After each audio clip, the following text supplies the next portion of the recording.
Bonjour à Bonjour. tous. Bonjour à tous. Voilà, on redémarre les webinaires du dimanche matin. Donc, en plus, on a eu 1 heure de plus, donc ça, c'est sympa. Je vois qu'on avait pas mal de personnes en attente avant l'heure. Donc, merci d'être présents, merci d'être là. On a pas mal de sujets à aborder. Les masques, on a les nouvelles dispositions dérogatoires, on a les tests antigéniques et puis, bien sûr, les vaccins. L'actualité sur les vaccins. Bénédicte, est-ce que vous pouvez, parce que l'objectif c'est d'être interactif, hein, donc vous puissiez nous poser des questions. Donc Bénédicte, vous expliquez comment on peut poser des questions, voilà, tout simplement. Oui, donc sur le côté à droite, vous avez un petit onglet avec un point d'interrogation. Il suffit de cliquer dessus, vous inscrivez votre question, nous on les reçoit en direct. J'essaierai de répondre aux questions en direct et sinon on les posera également à Gilles et à Pierre en fin de session. Et si on n'a pas le temps de répondre à toutes les questions, on y répondra par mail par la suite. Voilà. Bien, ben écoute Pierre, c'est toi qui va démarrer sur l'actualité la plus chaude, puisqu'on vient de vivre quand même 10 jours sur le démarrage de la vaccination antigrippale. Et puis je te laisse faire le point sur l'enquête et où est-ce qu'on en est aujourd'hui avec les laboratoires et avec le ministère. Oui, merci beaucoup. Déjà, je voulais remercier les presque 4000 pharmaciens qui ont répondu à l'enquête de l'USPO, et ce, même un dimanche. Ça nous a permis de pouvoir faire remonter des chiffres au ministère et de confronter nos chiffres avec ceux de l'ordre. Et l'enquête de l'ordre a rejoint les conclusions de l'USPO. Il faut savoir que l'an dernier, il y avait à peu près 11 millions de doses qui ont été dispensées par les pharmacies aux patients. Et on nous avait promis cette année, l'industrie nous avait promis cette année 20% de doses supplémentaires. Et le gouvernement avait, lui, commandé entre 1,5 million et 1,8 million doses supplémentaires qui devaient être du stock État. Au vu de ce qui s'était passé dans l'hémisphère sud et l'engouement qu'il y a eu pour la vaccination dans l'hémisphère sud, l'État avait décidé de commander certaines doses.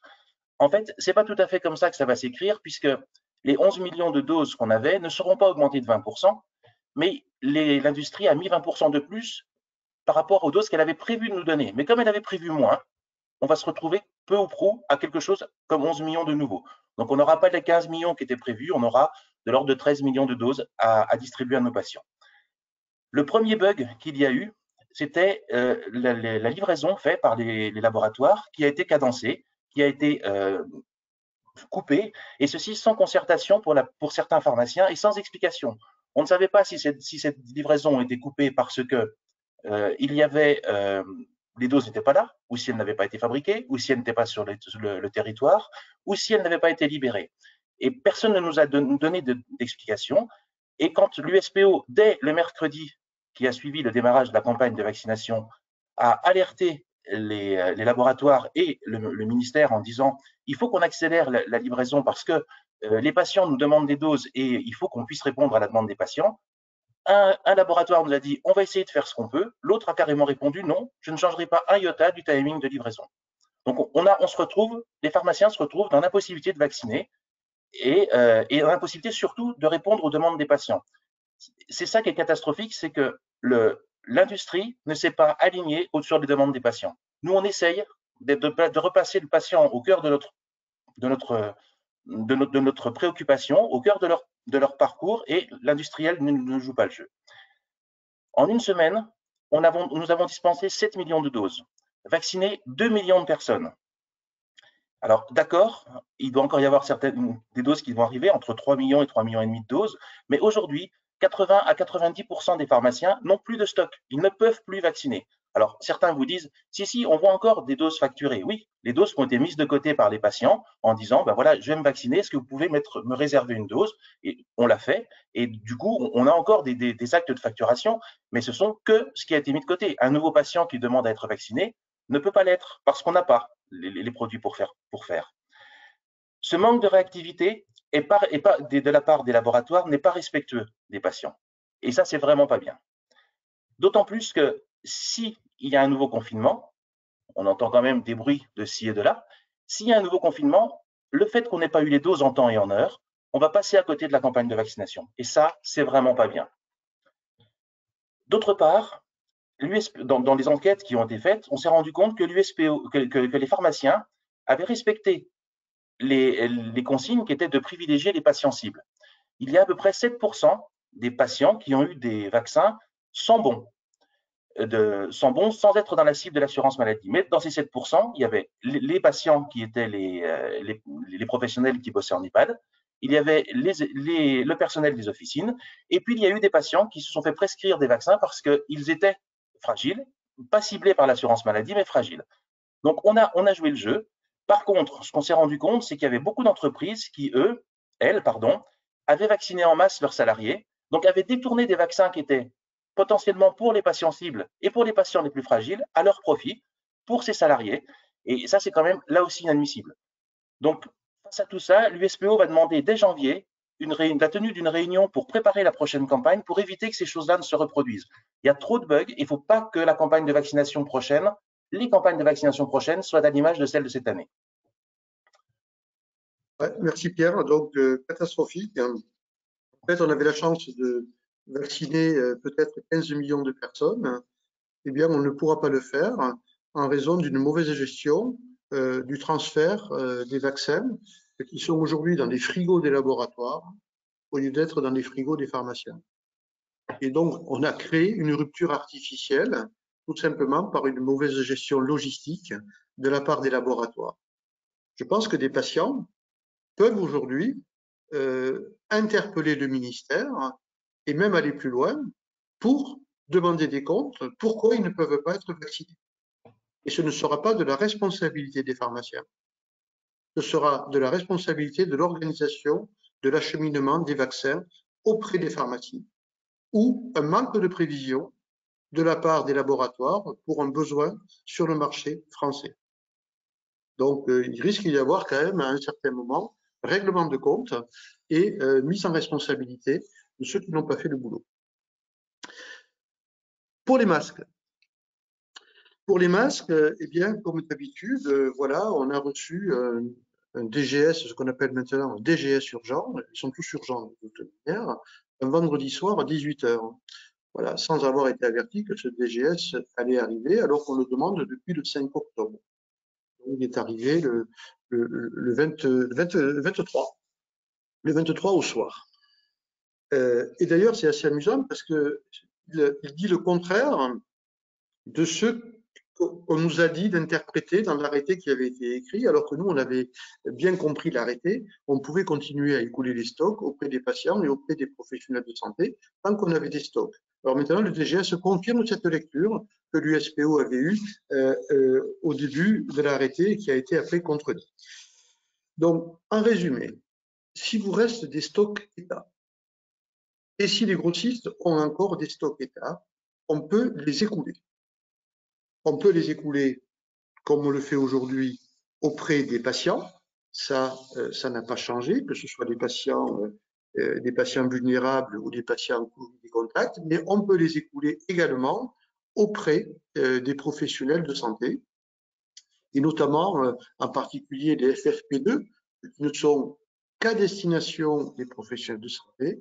Donc, on peut les écouler sur la base du tarif que vous connaissez, 2 €, et puis le nombre de masques à 1 centime si c'est du chirurgical et à 2 centimes si c'est du FFP2, avec la méthode que vous avez appliquée depuis le mois d'août et en septembre, sans aucun problème. Donc, vous pouvez écouler vos stocks jusqu'à épuisement des stocks. Concernant le stock officine, donc le stock officine, donc ça c'est en relais, donc quand vous n'avez plus de stock État, vous basculez sur votre stock officine, et un rappel, donc on peut facturer là 30 centimes le masque et 2 € de dispensation, 30 masques pour les patients Covid et les patients contact, et 50 masques pour les patients vulnérables au vu de la présentation d'une prescription médicale. Il y a une nouveauté dans ce DGS que l'on va faire confirmer parce que, bien sûr, on n'a pas été averti, donc il faut lire toujours entre les lignes, essayer de bien comprendre et ne pas avoir de mauvaises surprises. À notre lecture, il semblerait que l'on puisse maintenant également sur le stock officine mettre à disposition des masques pour les patients qui travaillent aux côtés des personnes qui travaillent aux côtés des personnes âgées, le personnel salarié et qui travaille également aux côtés du personnel, enfin, des personnes handicapées pour les gestes essentiels de la vie. Donc, ce qu'on avait déjà fourni un masque avec l'attestation CESU permettait de les identifier et de les enregistrer sur ce numéro. Donc, il semblerait que l'État souhaite soutenir ces personnes qui ont des petits salaires et qui ont du mal à s'équiper à leurs frais. Mais on va attendre confirmation et donc là, savoir si on peut distribuer 30 masques d'un coup ou 50 masques d'un coup, puisque on va pas redéconditionner comme on le faisait auparavant. Donc, on est en train de le faire confirmer. On vous enverra une circulaire dès lundi pour vous préciser tout ça dès qu'on aura croisé les différentes sources de décision et d'informations que l'on pourra avoir. Mais il semblerait que ce soit effectivement cette lecture qui soit la bonne. À partir du 1er décembre, le tarif de 30 centimes passe à 15 centimes par masque. Et vous savez qu'à partir du 1er janvier, il est envisagé de le faire passer à 10 centimes. Mais on a convenu avec le directeur de l'assurance maladie de voir quel est l'approvisionnement et savoir si ce tarif de 10 centimes peut être tenu ou pas tenu pour un approvisionnement fluide par toutes les pharmacies qui doivent fournir ces masques aux patients et uniquement aux patients qui soient vulnérables Covid. Là, il y a les professionnels de santé, maintenant c'est fini, sauf sur le stock État. Et donc, la nouveauté, c'est les auxiliaires de vie. Il est précisé également dans ce DGS urgent que s'il y avait une nouvelle tension sur les masques, qu'on n'arrive plus à approvisionner correctement, eh bien, de nouveau, la machine stock État se remettrait en route avec Santé publique de France pour ne pas avoir d'interruption au moment où le Covid est en train de flamber. Et il est envisagé également, et là on sait que c'est en train de se tendre très sérieusement, la possibilité d'avoir du stock État pour les gants en nitrile qui sont sous forte tension aujourd'hui et personne ne peut travailler, que ce soit tous les professionnels de santé, ils ne peuvent pas travailler sans gants. Donc s'il y avait une difficulté, on permet aux professionnels de santé de continuer à travailler dans des conditions de protection. Donc ce n'est pas le cas aujourd'hui, mais c'est déjà une petite alerte en disant attention, si ça continue à se tendre, eh bien on puisera dans le stock État qui a été constitué. Voilà pour les masques, donc n'hésitez pas à poser des questions, mais on est en temps réel avec vous. Et puis, vous avez reçu, vous aussi, le DGS urgent, avec une lecture qui n'est pas simple à faire. Pierre, les mesures dérogatoires, les nouvelles mesures dérogatoires. Alors, les mesures dérogatoires, certaines sont maintenues durant toute la durée de l'état d'urgence. Donc, les masques, tu viens d'en parler.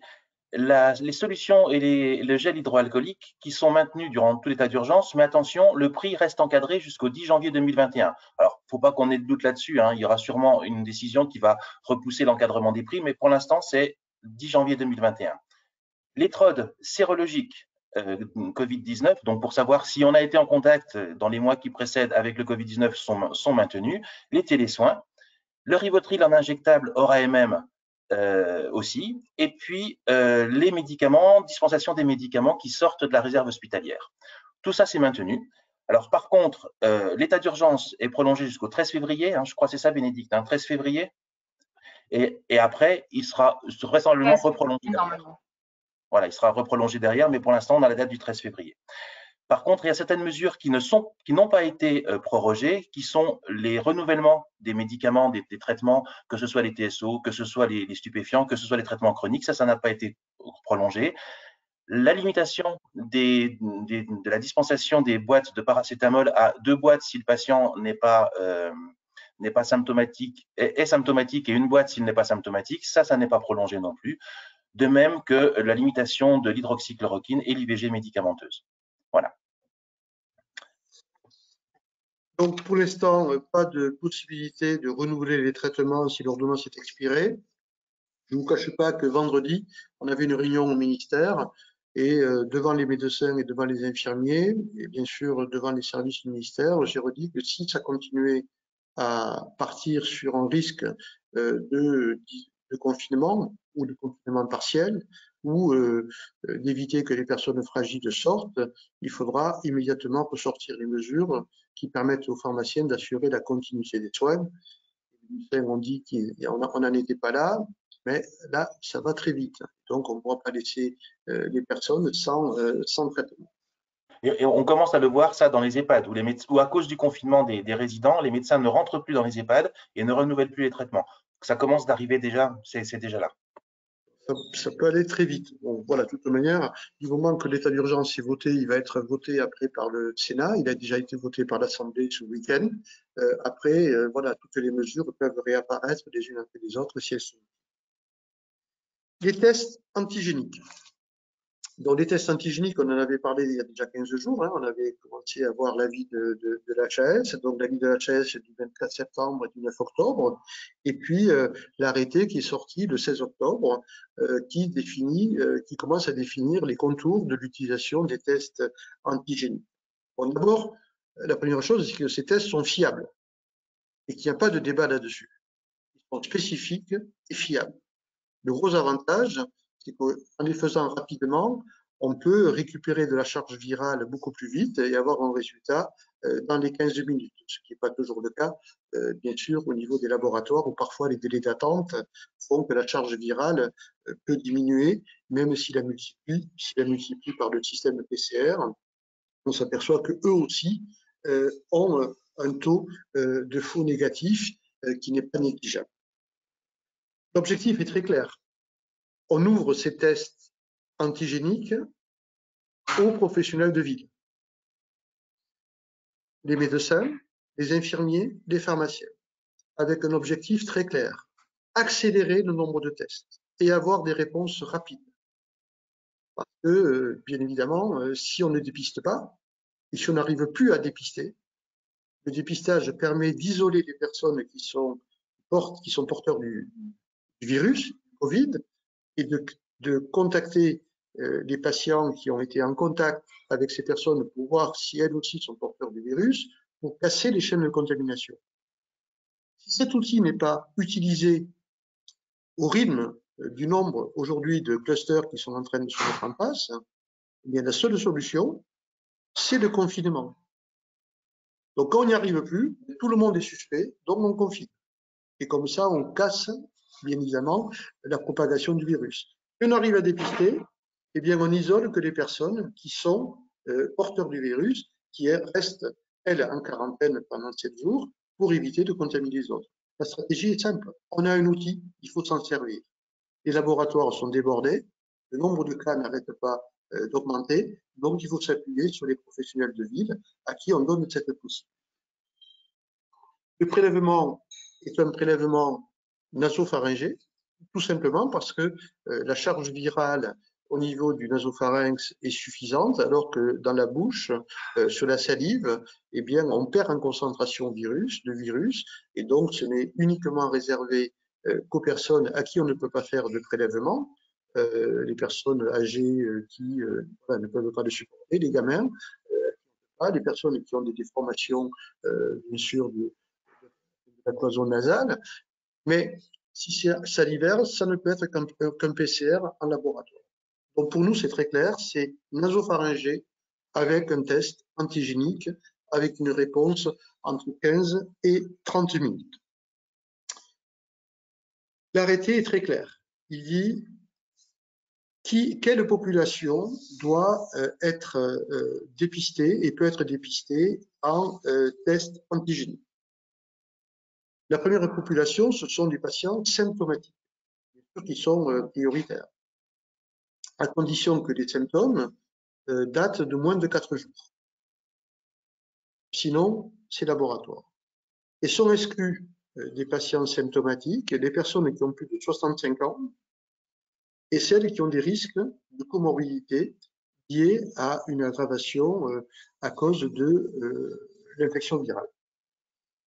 Parce que ces personnes-là, il fallait faire le test en pharmacie, et si le test était positif, ou négatif, non, pardon, si c'était négatif, il fallait le faire confirmer par le laboratoire. C'est-à-dire que la personne allait avoir dans la semaine 2 prélèvements nasopharyngés. Donc, autant qu'il aille au laboratoire directement pour ces personnes-là.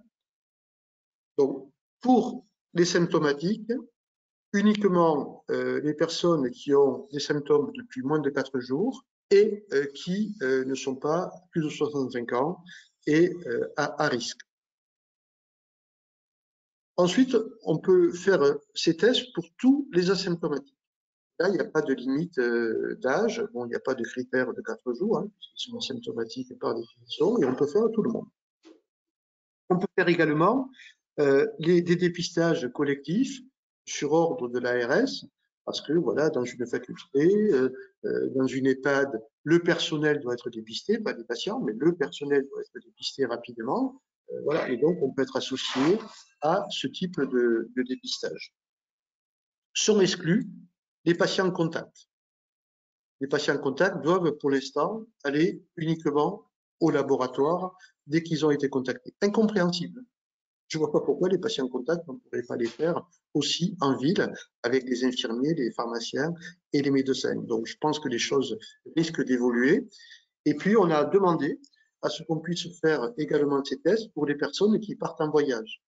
Quand vous allez dans les DOM, quand vous allez en Martinique, Guadeloupe, vous êtes obligé d'avoir un test. Et le test antigénique est reconnu. Et donc, si vous avez un test qui date de moins de 3 jours, vous pouvez aller en Guadeloupe et en Martinique et en Guyane, et sur l'ensemble des DOM. Donc, il n'y a pas de raison que le pharmacien ne puisse pas donner une attestation en disant qu'il a réalisé un test et que le test est négatif. Et ça vaut également pour des pays comme l'Italie qui reconnaissent des tests antigéniques. Donc, on est en train de travailler avec les pouvoirs publics pour élargir également, pour rendre service à cette population. Donc, bien évidemment, la réalisation de ces tests doit se faire avec un protocole qualité.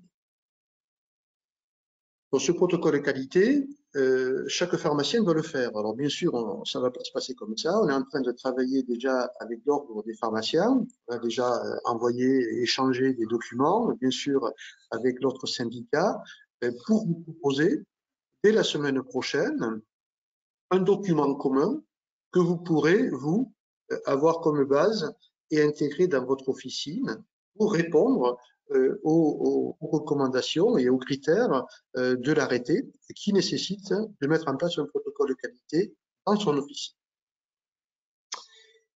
Donc, qu'est-ce qu'il y a dans ce protocole? Qu'est-ce qu'il va y avoir dans ce protocole? D'abord, il va y avoir la protection du personnel.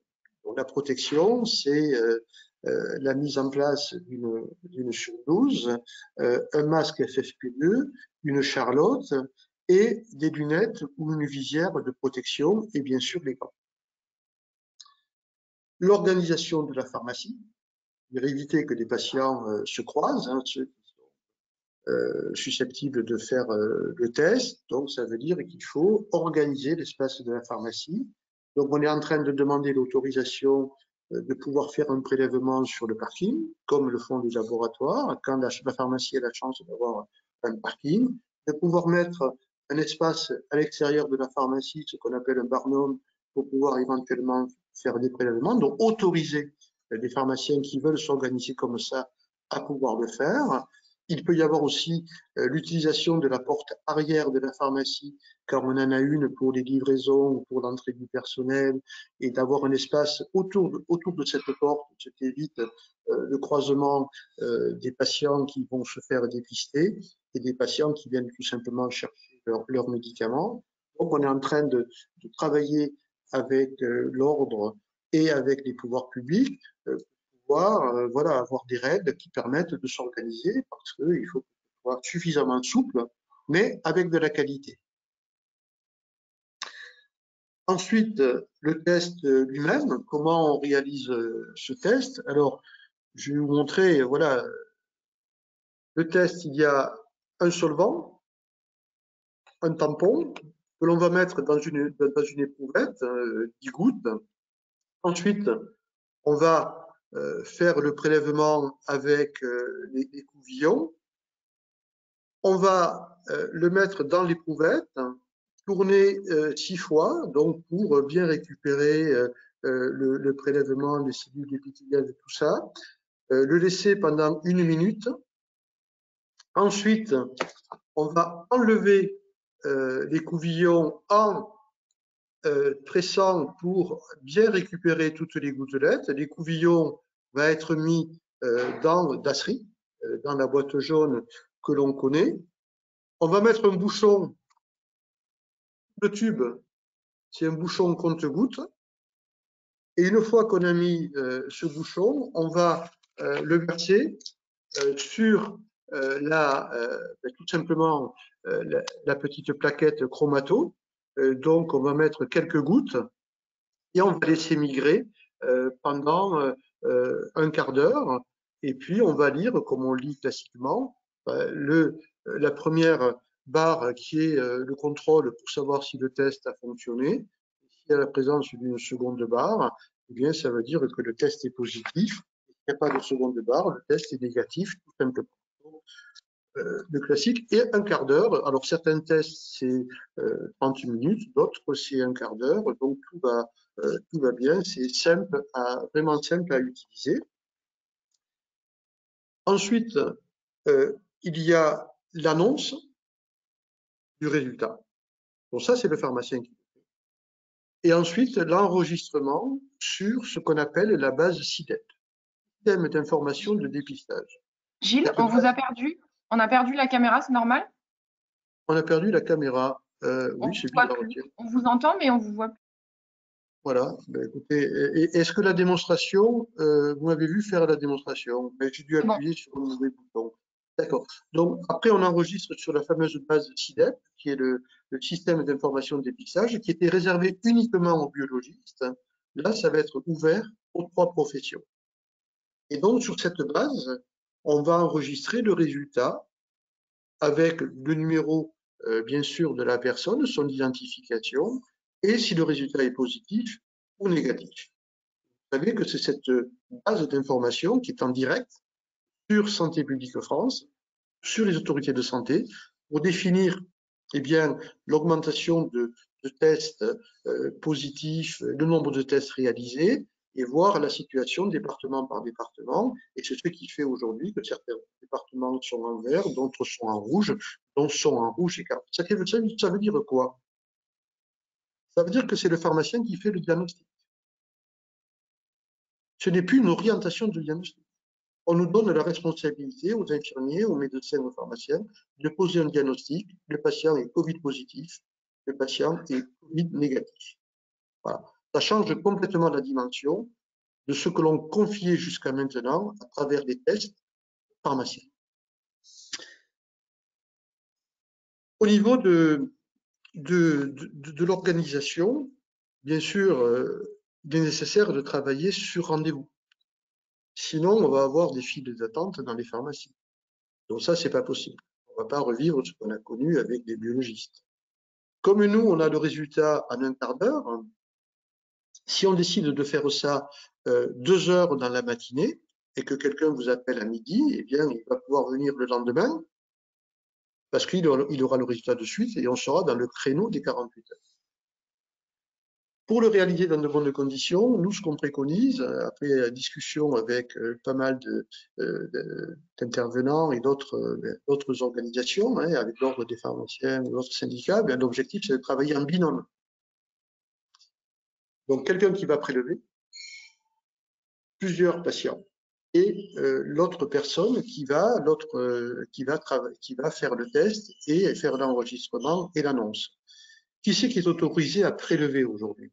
Les pharmaciens, les préparateurs en pharmacie, également les étudiants en médecine, en pharmacie et les étudiants en infirmiers.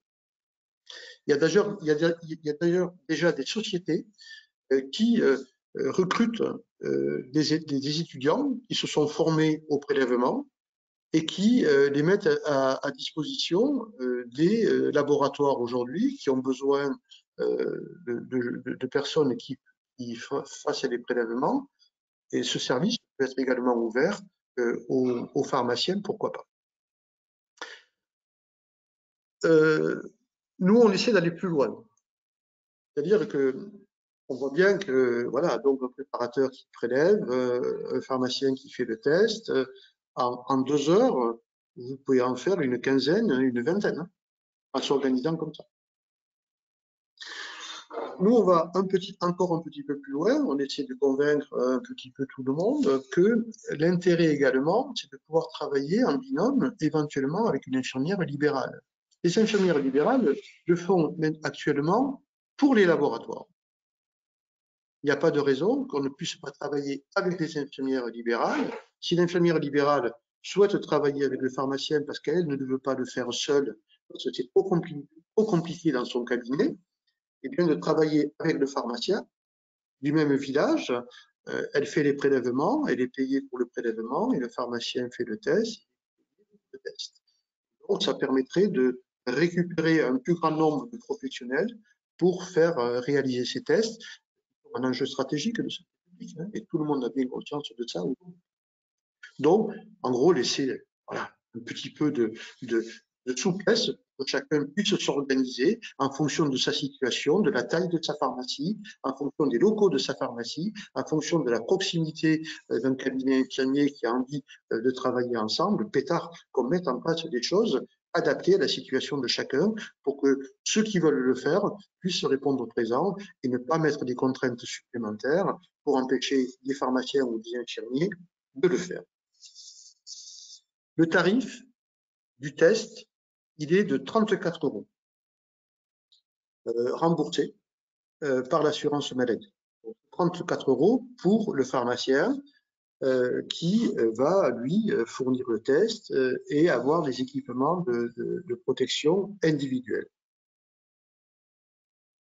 Vous verrez que pour les autres professionnels, on va leur fournir le test. C'est les pharmaciens qui vont le fournir et ce test sera pris en charge par l'assurance maladie. Donc, bien sûr, ils ont réduit les 34 € le montant du test pour les infirmiers, dont les infirmiers, le test qu'ils vont réaliser sera à 26 €.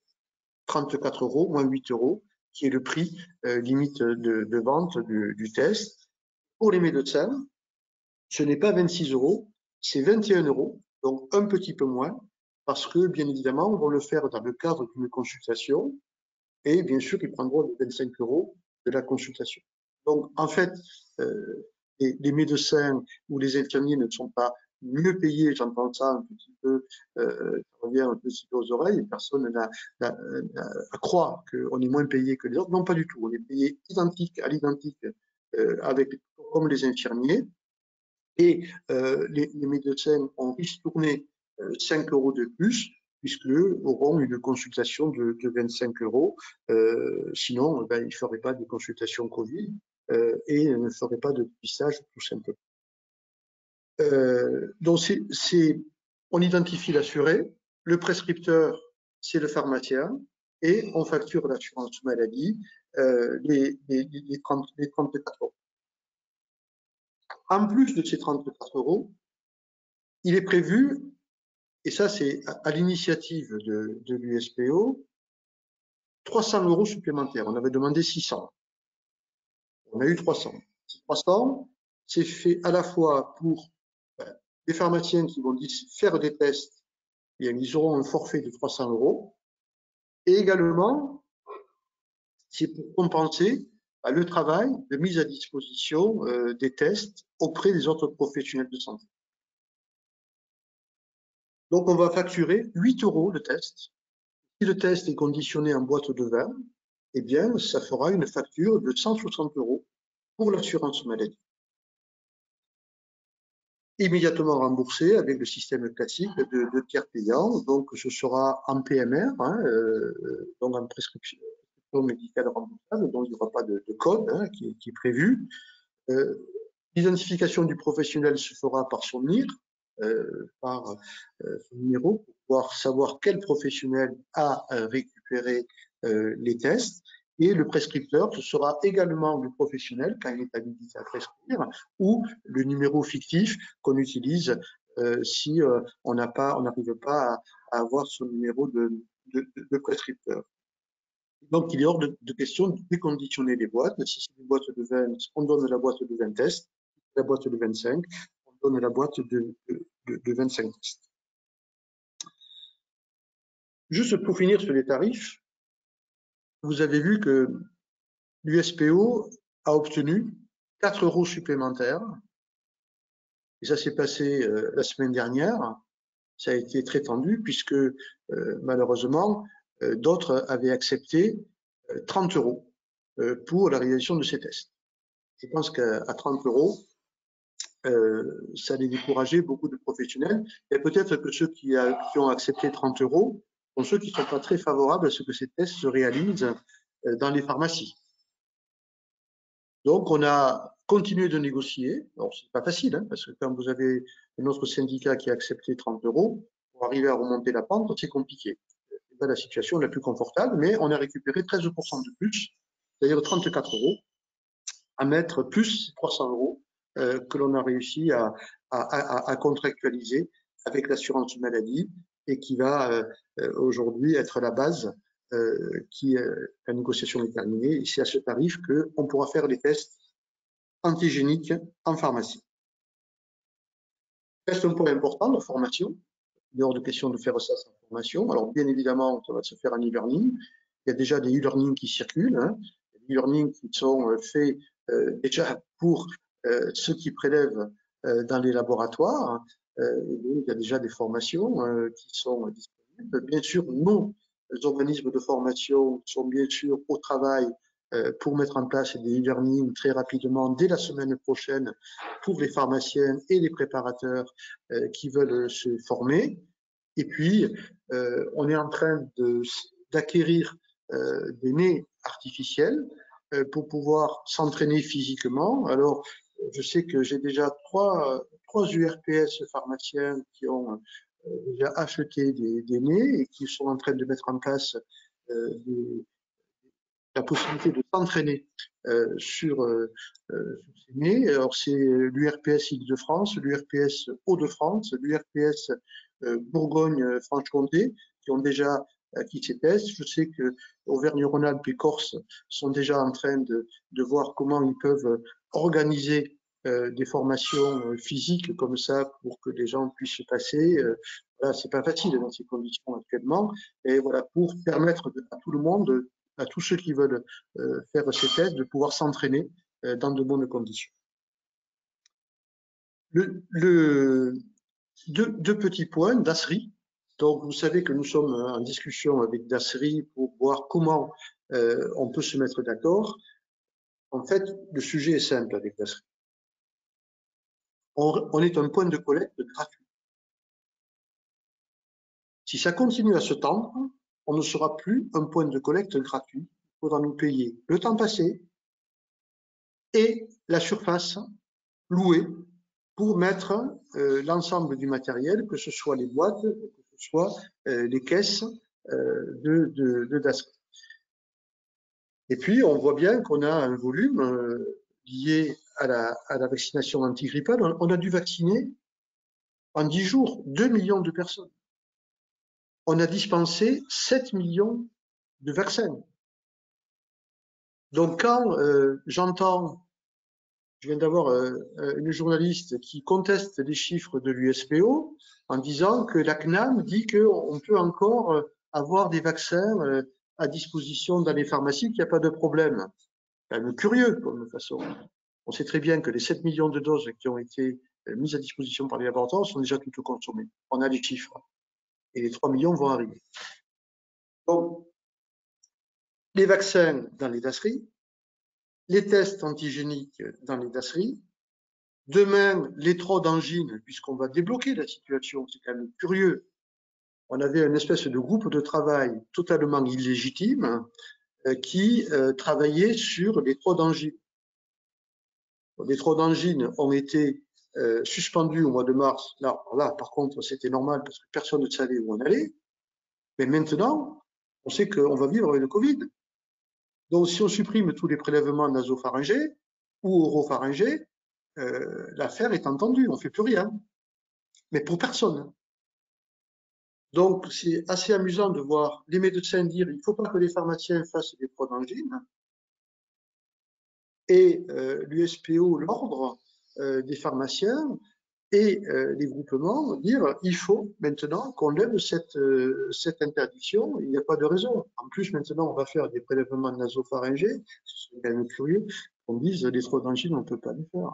Franchement, où est la logique dans cette affaire?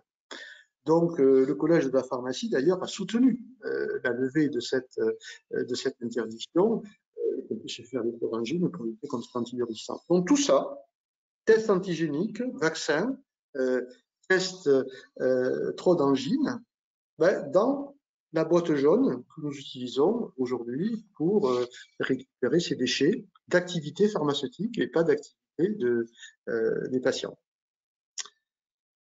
Alors, on essaie de se mettre d'accord avec DASRI. Il y a un conseil d'administration le 4 novembre où on va être auditionné dans ce conseil d'administration de DASRI. On a eu une réunion avec le directeur général de la santé pour dire qu'on trouve un accord. Et l'accord est quand même relativement simple. Je reste gratuit, mais derrière, vous récupérez mon activité pharmaceutique.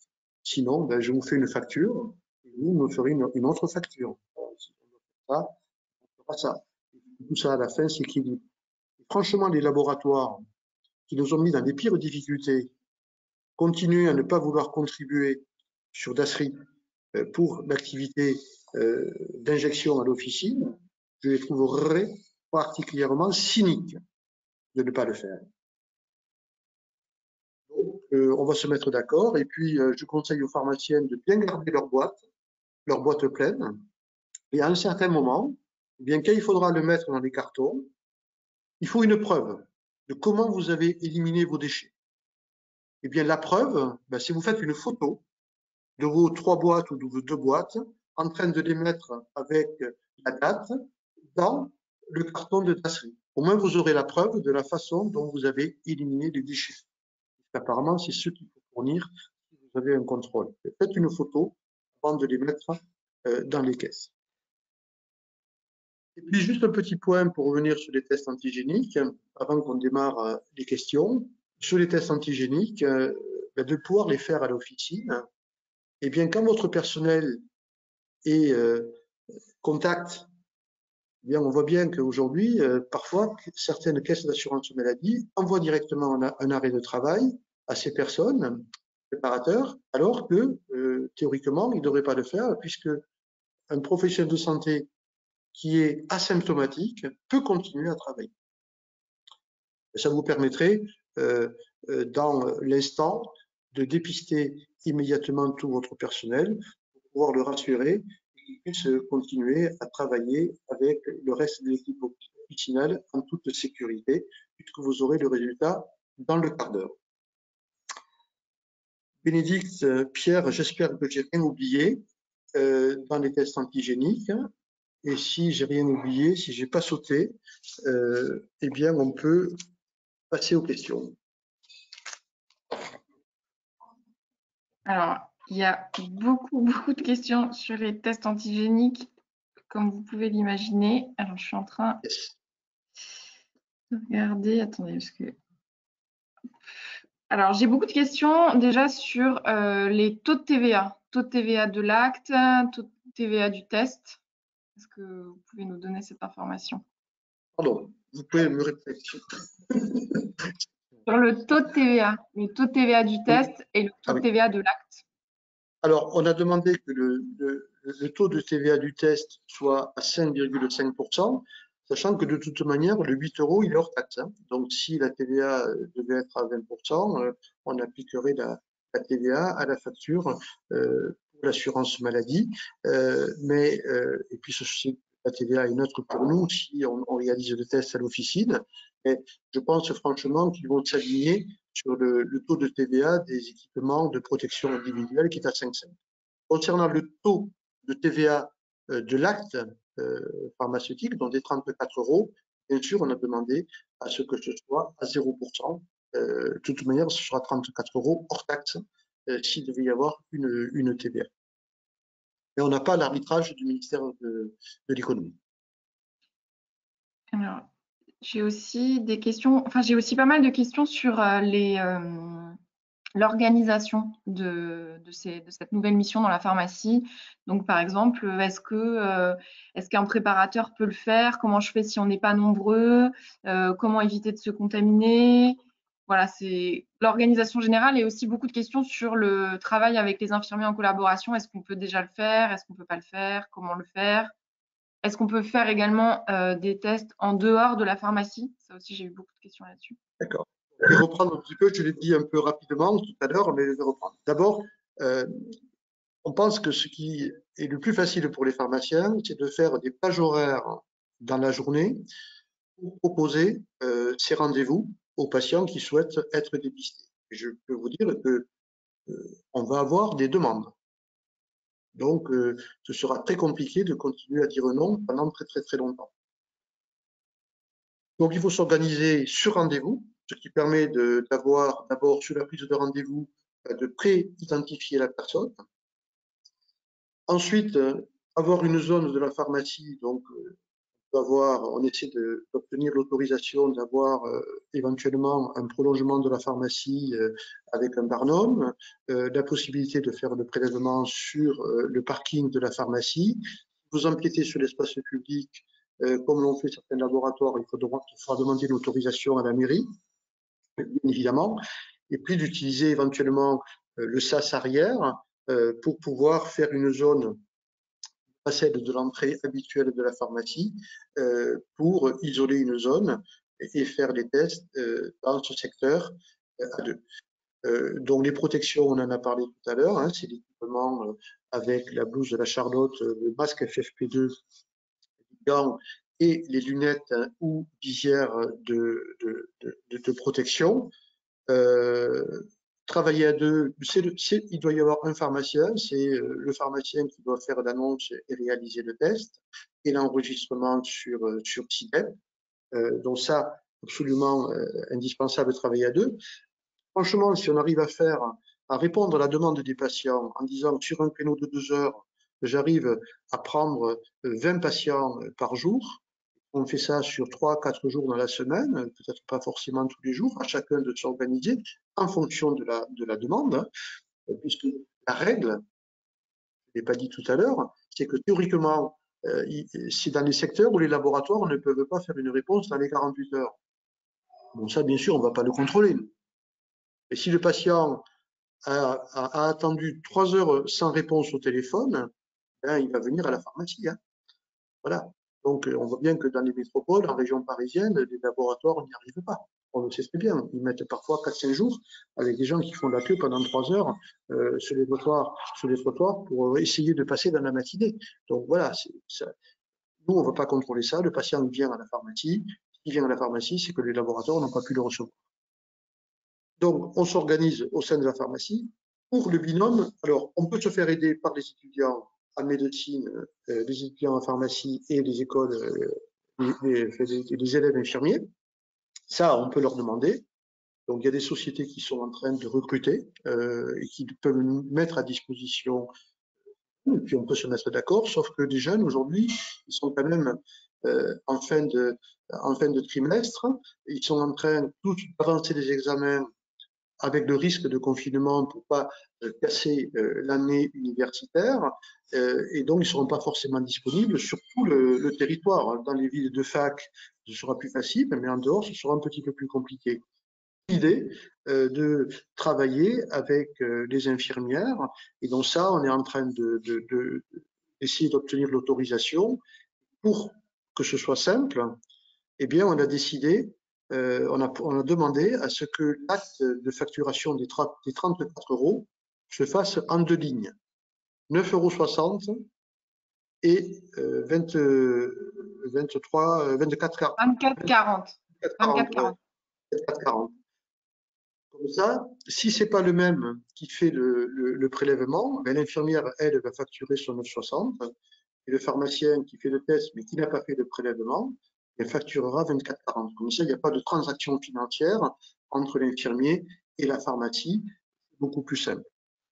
Donc ça, on est en train de, c'est à l'arbitrage. Voilà, on dit, n'interdisez pas ça. Laissez les gens s'organiser. Quand vous êtes dans un petit village, vous avez la pharmacie avec 4 salariés. Eh bien, déplacer 2 personnes pendant 2 heures pour faire les tests, eh bien, ça peut être compliqué. Eh bien, si l'infirmière, elle, ne veut pas le faire seule et ne souhaite pas en disant c'est trop compliqué pour moi dans mon cabinet, etc., c'est pas pratique, on peut travailler ensemble, laissez les gens s'organiser. C'est l'interprofessionnalité. C'est le travailler ensemble, c'est travailler de façon complémentaire. Je ne comprendrai pas comment des personnes puissent s'y opposer et s'opposer à ce qu'on réponde tout simplement à la demande des patients, à la demande d'un objectif de santé publique. Plus on sera nombreux à le faire, plus on sera efficace. Vous savez, beaucoup de libéraux, alors que ce soit les médecins, les infirmiers, les pharmaciens, on s'insurge un petit peu en disant on ne parle que de l'hôpital. Il n'y en a que pour l'hôpital. Et là, effectivement, l'hôpital est sous tension et on voit bien que déjà on dépasse des patients en lit de réanimation. Hein. L'affaire est malheureusement répartie. Et vous savez que les gens, des personnes, des patients qui sont en réanimation, c'est pas une mince affaire. Et c'est en train de se faire. À Lyon, à Saint-Étienne, on voit bien qu'on est en train déjà de déplacer sur des hôpitaux. Bordeaux commence à accueillir, la côte ouest est encore préservée et tant mieux. Et bien, là, avec les tests antigéniques, on a la possibilité de montrer que les professionnels de ville sont capables de se mobiliser avec beaucoup de réactivité pour faire ce combat contre cette épidémie de Covid. Et donc, voilà, il faut répondre présent. Alors, les médecins, ce ne sera pas facile pour eux parce qu'au niveau du cabinet médical, ils vont être comme les infirmières en difficulté. Nous, on a la chance d'être une équipe, donc on peut travailler. Et si on peut se faire aider et être renforcé avec un autre professionnel ou des étudiants, eh bien, c'est tant mieux. Et je ne crois pas un seul instant à l'organisation de nouveau de grands barnums de dépistage Covid où on fait venir des professionnels, et les professionnels qui viennent ils disent il faut que je sois payé. Et là, à chaque fois, on a vu que ils n'ont jamais été payés. Ça n'a jamais bien marché. Donc voilà, on a la chance de pouvoir faire ça. Eh bien, c'est pas facile. C'est un véritable défi. Ça remet pas mal de choses en question, mais vous savez, on est pour le dépistage. On est pour la prévention. On a vu le succès que l'on a eu sur la grippe, puisqu'on a fait remonter les taux de vaccination l'année dernière grâce aux pharmaciens. On est pour le dépistage des trop d'angines. Et là, on a ce défi présent devant nous, qui est un défi important. Eh bien, voilà, il faut qu'une partie de la profession de répondre au présent. Bien sûr, chaque pharmacien aura le choix de faire ou de ne pas faire. Hein. Il n'y aura pas, bien sûr, d'obligation. Mais voilà, il faut montrer que la profession est capable de réactivité, comme elle a montré qu'elle était capable de réactivité de mobilisation au moment de la crise de Covid, sur la continuité des soins et sur tout le travail qu'elle a réussi à faire pendant ces mois difficiles. J'ai des questions aussi sur les patients éligibles. Est-ce que on peut faire des tests nasopharyngés aux enfants et aux femmes enceintes? Femme enceinte, ce n'est pas, je pense pas que ce soit interdit. Sur les enfants, on va voir, on est en discussion de savoir si, comme les trop d'angines, on met une limite à 12 ou 15 ans pour, voilà. Et c'est vrai que chez les enfants, dans les recommandations de l'HAS, il est prévu qu'il soit possible de faire des tests salivaires. Quand on a des clusters sur une école, eh bien, test salivaire, donc ça veut dire immédiatement laboratoire. Mais voilà, on attend complètement le dispositif qui va être validé par l'assurance maladie. On va avoir un texte réglementaire qui devrait arriver supplémentaire et qui va peut-être élargir les voyages, etc. J'espère très rapidement aux patients en contact. Donc, on définira ces points au fur et à mesure que les arbitrages seront faits. À partir de quand est-ce que les pharmaciens vont pouvoir réaliser ces tests et à partir de quand ils vont pouvoir les facturer? Et il y en a qui me demandent aussi si l'assurance maladie sera prête pour le faire. Oui, Oui. Mais comme c'est un PMR, c'est plus facile, il n'y a pas de codage, donc c'est beaucoup plus simple. Tout le monde est mobilisé. Tout le monde est mobilisé dans cette affaire et les choses vont très très vite. Parce que bien sûr, la situation sanitaire évolue de façon défavorable très très vite également. Donc, dès la semaine prochaine, les grossistes répartiteurs, les fournisseurs habituels des officines, les groupements aussi, ou éventuellement les laboratoires, vont mettre à disposition des tests auprès des officines. On se bagarre pour avoir des équipements de protection individuelle. Donc là aussi, les grossistes répartiteurs, les groupements sont en train de récupérer tout ce matériel pour le mettre à disposition des pharmaciens dans de bonnes conditions. D'ailleurs, c'est assez intéressant parce que si on arrive à avoir de bons prix, les autres professionnels de santé, comme les infirmiers, qui ont du mal aujourd'hui à avoir du matériel dans de bonnes conditions, eh bien, pourraient les acheter à l'officine si l'officine arrive à avoir des prix corrects pour les autres professionnels de santé. L'assurance maladie, on est mobilisé, on a des réunions pratiquement tous les 3 jours hein, avec eux. On a déjà un texte qui est quasiment prêt, qu'on est en train de rectifier. On a aussi pour vous des points de précision. Ça y est, la chaîne de traitement déjà en route, à la fois pour la facturation des tests pour les 3 professions et également la fourniture des tests par les pharmaciens pour les autres professionnels de santé selon les tarifs qu'on a fixés. Voilà, il y a le problème de la TVA qu'il faut finir d'arbitrer. Hein, on attend le retour du ministère, mais là, ça va aller très très vite.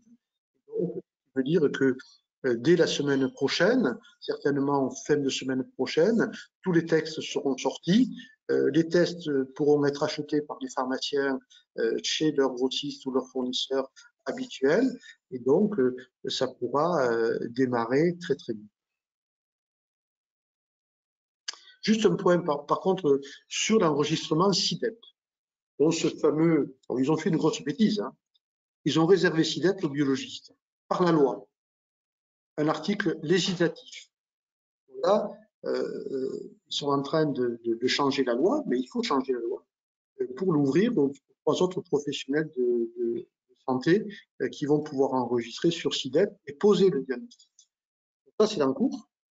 En attendant, puisque ça risque d'être opérationnel que aux alentours du 9 ou 10 novembre, parce que ça se passe au Sénat et au Sénat, l'état d'urgence a retardé le calendrier du Sénat, eh bien, on va pouvoir l'enregistrer sur une base avec un système très simple qui va pouvoir, pour chaque professionnel, d'identifier la personne et de donner le résultat positif ou négatif de cette plateforme. Eh bien, ça va être enregistré sur SI-DEP en attendant l'autorisation. Bien sûr, on ne fera pas ça en aveugle et ça aussi, ça va être précisé très rapidement sur la méthodologie pour l'enregistrer. Ça va être encore plus rapide pendant ces premiers jours pour faire l'enregistrement.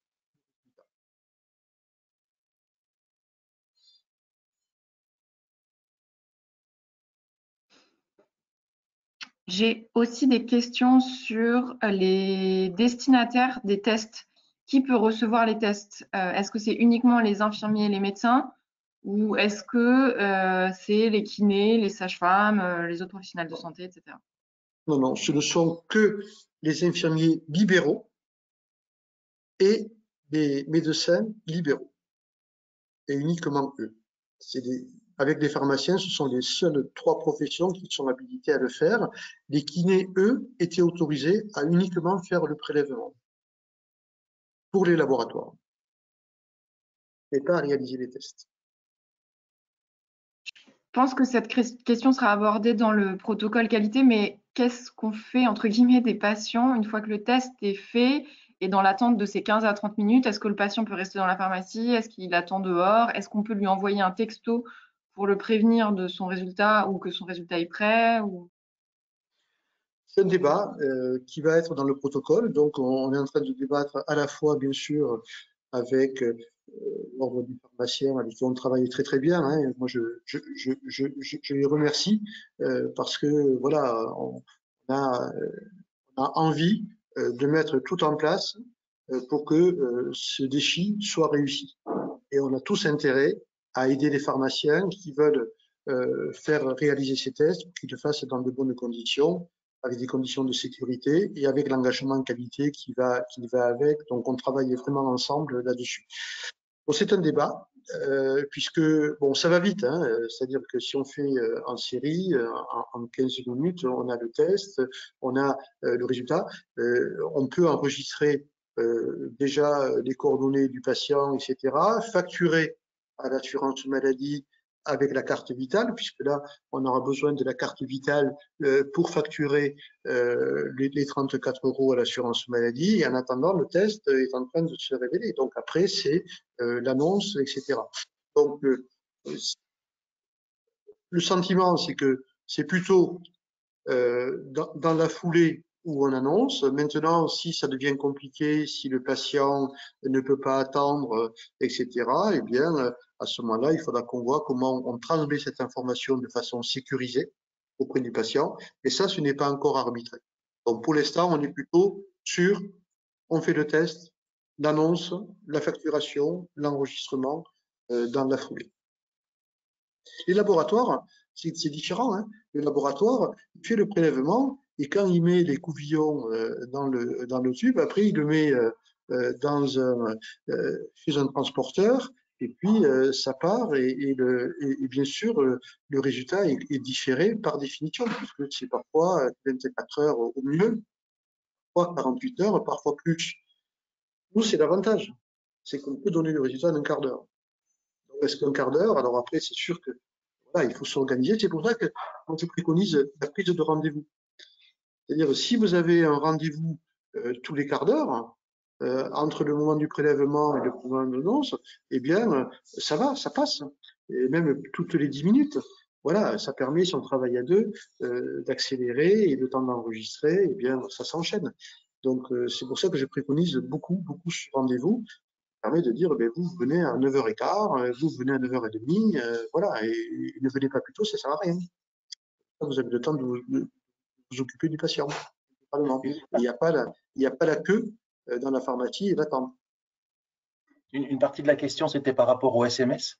Et je pense que là, il va falloir qu'on soit vigilant. Pour l'instant, tout n'est pas arbitré, mais il va falloir qu'on soit vigilant. Envoyer un SMS en disant « Vos résultats sont prêts, vous pouvez venir les chercher », ça pose à mon avis aucun souci. Envoyer un résultat en disant « Madame, monsieur, vous êtes Covid positif », c'est quand même plus délicat. C'est même pas sécurisé, puisqu'il faudrait faire des systèmes de contrôle avec une espèce de mot de passe temporaire pour être sûr que ce soit la bonne personne, etc. Mais je pense que la tendance, ça va être l'organisation et plutôt le temps réel. Sauf exception, où le patient peut repasser. S'il dit, excusez-moi, j'ai une course à faire, je repasse dans 1 heure pour avoir le résultat, pourquoi pas? Il vient le chercher. Est-ce que vous pourriez détailler la notion de patient à risque pour les tests antigéniques? Alors, Bénédicte, c'est vous qui avez la liste parce que je ne l'ai pas, sous les yeux. Alors, allez-y. Les personnes qui ont l'hypertension artérielle compliquée, les accidents vasculaires cérébrales ou coronaropathie, chirurgie cardiaque, insuffisance cardiaque. Il y a également les personnes qui ont une BPCO, pathologie chronique respiratoire notamment, insuffisance rénale chronique dialysée, les malades atteints de cancer évolutif sous traitement et les personnes présentant une obésité au-delà de 30. Voilà. D'accord. Voilà la liste. Et donc, bon, les plus de façon, je pense qu'on la mettra. Oui, on la mettra sur le site de l'USPO. De toute façon, vous aurez toutes ces informations-là. Ah oui, bien sûr. Après, j'ai aussi des questions. Attendez, parce que... Non. Est-ce que j'ai le droit de faire les tests en série comme les laboratoires?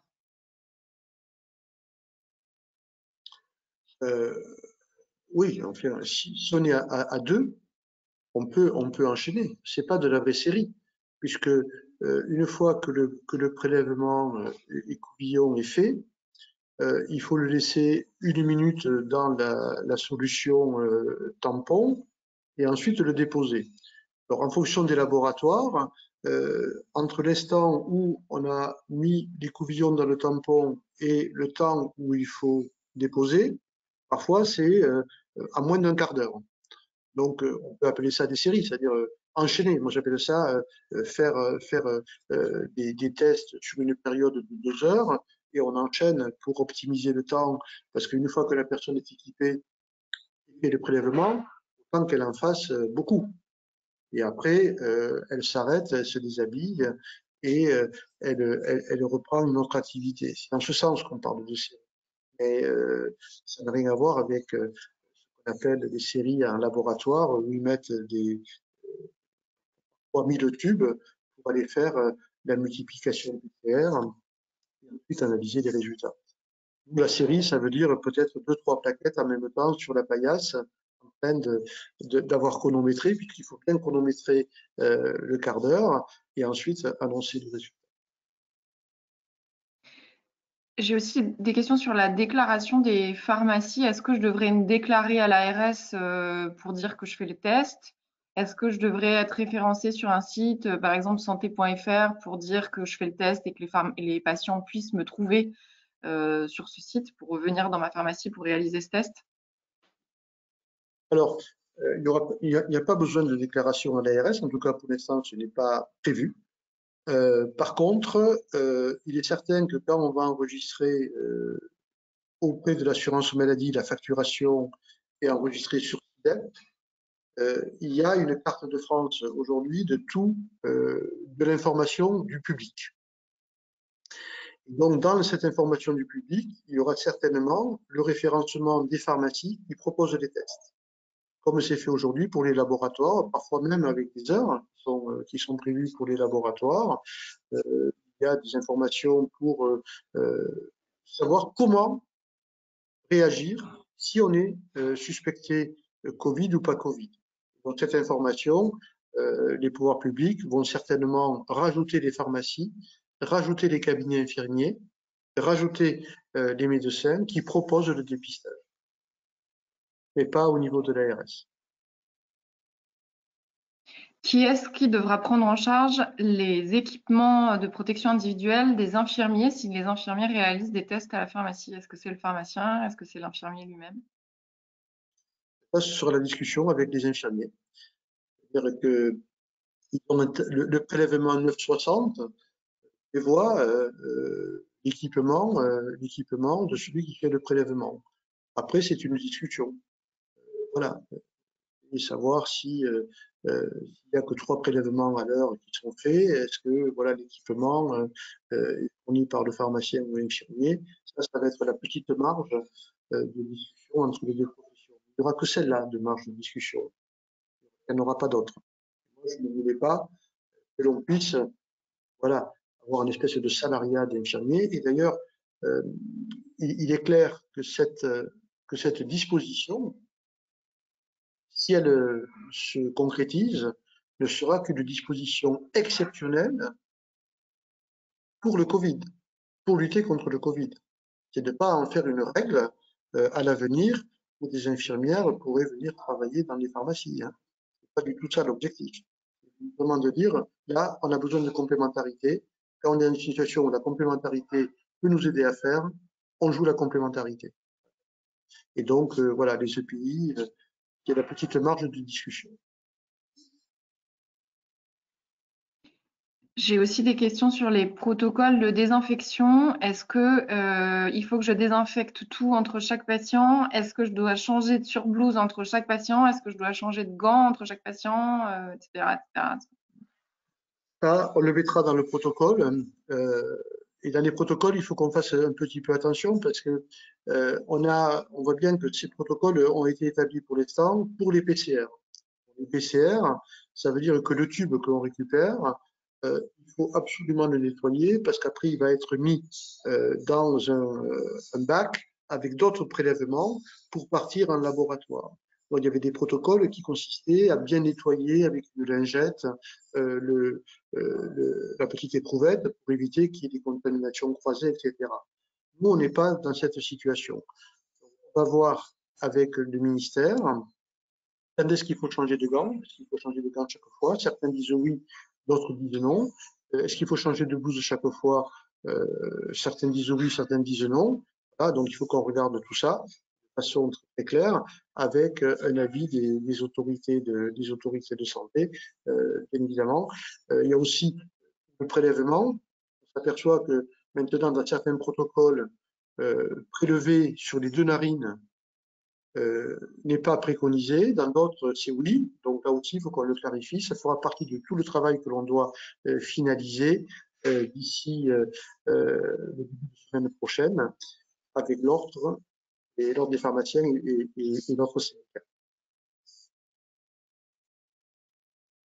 Sur l'organisation de l'équipe, j'ai des questions sur les préparateurs et les adjoints qui éventuellement refuseraient de faire ces tests. Est-ce qu'ils ont le droit de refuser ou pas?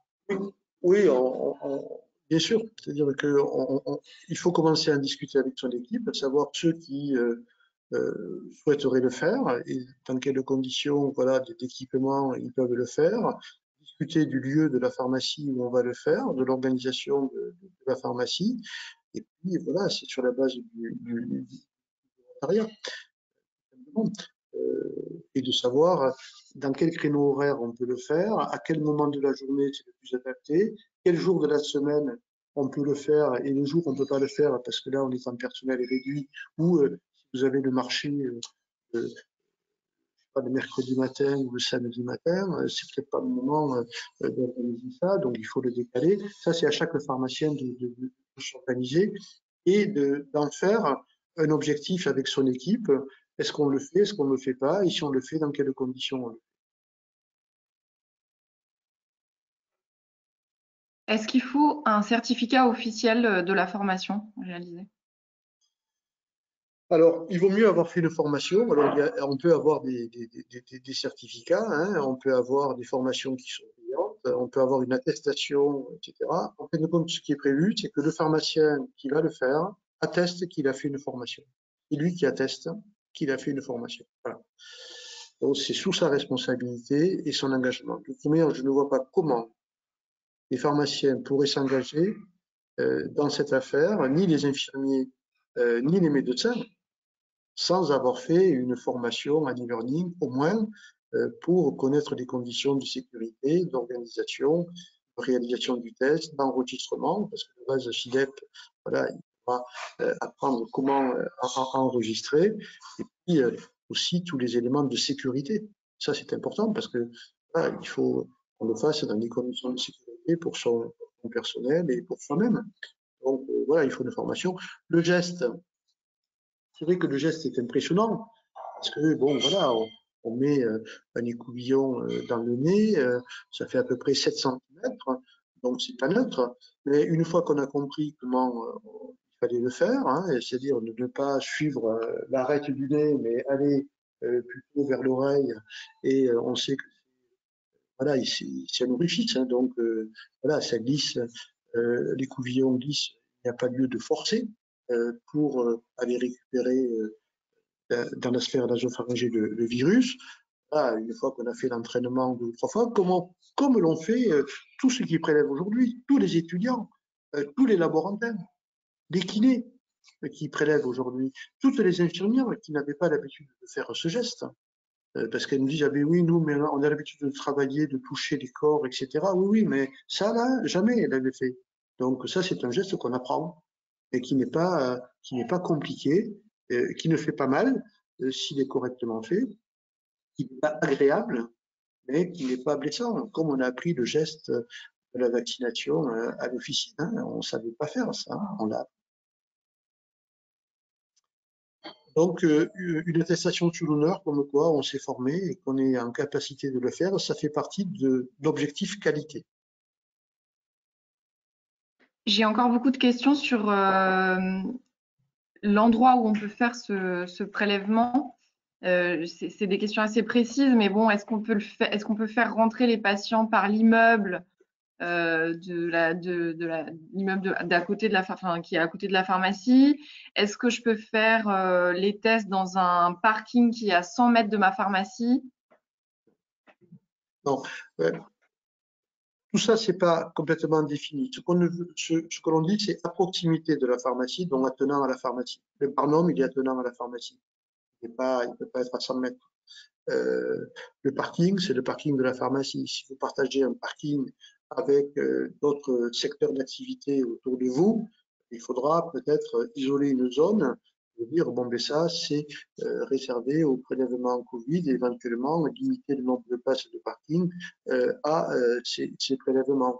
Si vous avez une porte arrière, après, si c'est dans l'entrée d'un immeuble, il faudra voir avec les occupants de l'immeuble si les gens peuvent passer par là, s'ils peuvent rentrer par là pour après aller dans la pharmacie, dans la partie arrière pour se faire prélever et ressortir par la même zone. Voilà. Bon. Si c'est temporaire, si c'est pendant une certaine période et que ça se fait sur certaines heures bien précises où justement dans l'immeuble il n'y a pas beaucoup de circulation, à discuter. Et ça va être au cas par cas. À chacun de voir comment il peut s'organiser. Dans la procédure qualité et dans même le texte qui va sortir, dans l'arrêté qui va sortir et dans les recommandations qui vont sortir, tout ne sera pas écrit. Donc après, il y aura des questions qui vont venir. Est-ce que dans ces conditions, je peux le faire? Oui, non. Et ça, éventuellement, on demandera ce qu'en pensent les autorités. J'ai aussi des questions sur les limites des tests, dans le sens où est-ce que je peux faire un test à un patient tous les 2 jours et combien de tests je peux donner à un professionnel de santé? Il y a certains professionnels de santé qui demandent déjà 1000 tests. Alors, c'est une boîte par jour par professionnel de santé. Pour l'instant, c'est ce qui est écrit. On va voir si ça suffit comme limitation, mais c'est une boîte par jour. Voilà, par professionnel. Voilà ce qui est prévu. Et pour les patients, il n'est pas prévu de limite. Donc, si quelqu'un adore se faire gratouiller le nez, je ne pense pas que ce soit vraiment le grand bonheur. Il n'y a pas de limite aujourd'hui. Voilà. Bon, après, que ce soit justifié, parce que tout ça est pris en charge par l'assurance maladie et ça entraîne, alors ça coûte moins cher que les PCR, bien évidemment, mais ça coûte quand même à l'assurance maladie. Et je peux vous dire qu'ils ne sont pas très rassurés au vu du nombre de tests qui peuvent être réalisés dans les pharmacies. Il y a une inquiétude. Ça, on verra. Mais pour l'instant, il n'y a rien qui l'interdit. De toute façon, comme la facturation sera nominative au nom du patient, il y aura un suivi qui sera possible d'être fait. Et si jamais il y a un dérapage, on pourra le rappeler au patient et le bon sens aussi risque de fonctionner. Je vous propose de changer un petit peu de sujet, et puis si besoin, on reviendra sur les tests après. Mais on peut faire les masques un petit peu. J'ai beaucoup de questions sur la date de distribution des masques stock état. Parce que vous avez dit jusqu'à épuisement des stocks, mais est-ce que je peux continuer au-delà du 30 octobre? Pierre ou Gilles? On va poser la question. Parce que le texte est bien sûr interprétable, comme chaque fois, puisqu'ils ne nous ont pas dit ce qui n'est pas normal. Je ne comprends pas. On voit bien qu'on a besoin d'explications. Et nous, on a besoin de vous donner des explications. Donc, si on ne nous explique pas l'intention du texte, eh bien, à chacun de l'interpréter. Et comme ce texte a été envoyé aux 20 000 pharmacies, chacun l'interprète à sa manière. Donc, nous, jusqu'à maintenant, ce qui était prévu, c'était un écoulement jusqu'au 30 octobre. Ça, c'est ce qui est le plus. D'abord, les pharmacies en ont de moins en moins. Et donc, il y a des queues de stock, éventuellement, et surtout de FFP2, puisque les FFP2, on ne pouvait pas les écouler, puisque ça ne concerne pas les patients. Donc, c'est à la fois écrit selon le truc du 10 juillet, susvisé, etc., qui prévoit le 30 octobre, et en même temps, ils écrivent que c'est jusqu'à l'épuisement des stocks. Bon. Je pense que si on facture le 1er novembre à l'assurance maladie du masque FFP2 encore à un professionnel de santé, je pense qu'il n'y aura pas de rejet. Voilà. Et c'est en train de finir, hein, c'est en train de s'arrêter. Et on posera la question. On est comme vous. On espère avoir bien compris. Mais comme on s'est fait avoir une fois, à tort d'ailleurs, puisque en fin de compte on avait raison, eh bien on est prudent parce que ça évite de vous envoyer 3 circulaires contradictoires, en plus parfois de sources différentes qui sont aussi contradictoires entre elles, qui est extrêmement agréable pour vous pour donner des consignes à votre équipe. Donc on essaie de poser des bonnes questions, mais celle-là faisait partie de celles que l'on va demander, à la fois le stock état, est-ce qu'on fait jusqu'à écoulement des stocks? Ça me paraît raisonnable. À quoi ça sert de garder des trucs alors qu'on pourrait rendre service à d'autres? Deuxièmement, pour les auxiliaires de vie, savoir si on est bien d'accord, c'est sur le stock pharmacie, une fois que le stock état est épuisé, si c'est par paquet de 30 ou par paquet de 50. Les accueillants familiaux. Les accueillants familiaux, oui. Chaque fois je dis auxiliaires, c'est pas les accueillants familiaux et les salariés qui s'occupent des personnes âgées, des personnes handicapées. Exactement. Est-ce qu'on peut garder les FFP2 restants pour les prélèvements nasopharyngés? Je ne répondrai pas à cette question. Je pense que les pharmaciens s'en serviront, mais je ne répondrai pas à cette question. Normalement, ils doivent les acheter pour, bien sûr, faire les prélèvements. Mais bon, si vous n'êtes pas arrivé à vous équiper, vous allez vous dépanner, quoi. Voilà. Normalement, vous devez plus en avoir. Est-ce que le stock officine peut être distribué aux médecins sur le même tarif? Donc, le même tarif que par exemple, les patients, etc. Est-ce que je peux faire payer, est-ce que je peux distribuer les masques aux professionnels de santé? Les masques qui sont achetés par la pharmacie et qui sont remboursés par l'assurance maladie. D'accord. Bon, soit bien clair, hein. Le stock état, non. Ça, on est bien d'accord, hein. Stop, surtout pas ça. Par contre, oui, si vous achetez des masques et que les médecins préfèrent s'approvisionner chez vous parce qu'ils ont trouvé très pratique de s'approvisionner auprès des pharmaciens, et si le prix que vous pratiquez est un prix qui leur convient, vous le pratiquez. Donc vous pouvez être à 30 centimes le masque, vous pouvez être à 20 centimes le masque, vous pouvez être à 15 centimes le masque. Pour les professionnels, vous appliquez le tarif que vous voulez. Et une seule règle, que les masques chirurgicaux, il y a toujours un dispositif de la DGCCRF qui dit qu'on ne peut pas les vendre plus de 95 centimes. Je crois que ce tarif n'est plus, ce prix limite n'est plus du tout adapté, donc c'est pas grave. Mais oui, après c'est j'approvisionne le médecin comme aujourd'hui quand il vient me chercher des produits, des crèmes pour les mains, de la bétadine, voilà, sur l'approvisionnement d'un cabinet médical qui a besoin de vous pour travailler comme les infirmières aussi. Et je m'aperçois qu'ils viennent de plus en plus. Et ils trouvent que c'est assez pratique parce qu'au moins c'est simple, c'est juste à côté, on a des prix qui sont compétitifs et ils n'ont pas besoin de constituer des stocks, de passer des commandes. Voilà, ils savent, je vais à la pharmacie, hop, j'ai 4 boîtes de masques qui me facturent et puis tout va bien. Juste avec Mais ça ne lettre sera 8. pas pris en charge. Juste, Ah excuse-moi bien Pierre, sûr, mais oui, ça ça c'est ne pas. Ah sera oui, pas oui. pris en charge. Alors ça c'est très clair, hein. Le stock état, on écoule, et ça c'est encore pris en charge, hein, s'il en reste. Et puis pour le reste, c'est une facturation aux professionnels de santé pour s'équiper comme c'est prévu, pour équiper son cabinet médical et payant bien évidemment. Pardon Pierre, Non, non, je t'en prie. J'ai juste peut-être avec un point d'attention, c'est que d'après la DGCCRF, il ne peut pas y avoir dans un même point de vente un même produit à deux prix différents. Donc, il ne peut pas y avoir une boîte de masques vendue facturée à l'assurance maladie à un tarif et facturée à des médecins à un autre tarif. Donc, ou on change de produit, ou on est obligé de le faire au même prix. Mais il peut y avoir deux stocks. Il peut y avoir un stock pour les patients et après il peut y avoir un stock pour les professionnels. Vérifiez bien, j'y pense, vérifiez bien les références, hein. Parce que là, de nouveau, sur Internet, ça foisonne, tout le monde nous fait des propositions mirobolantes. Il y a un truc qu'il faut regarder, c'est la qualité et la référence du masque, la norme du masque. Et ça, vous avez des références sur le site de l'USPO.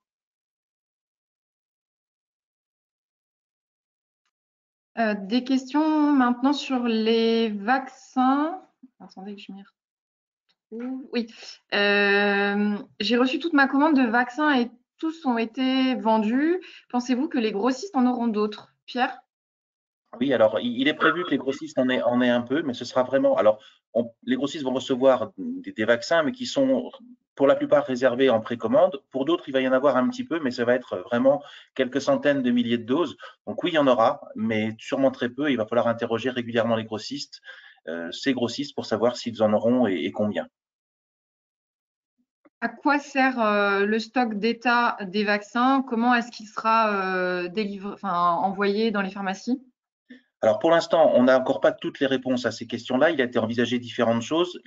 De faire comme pour les masques un flux poussé, c'est-à-dire que toutes les pharmacies recevront un certain volume.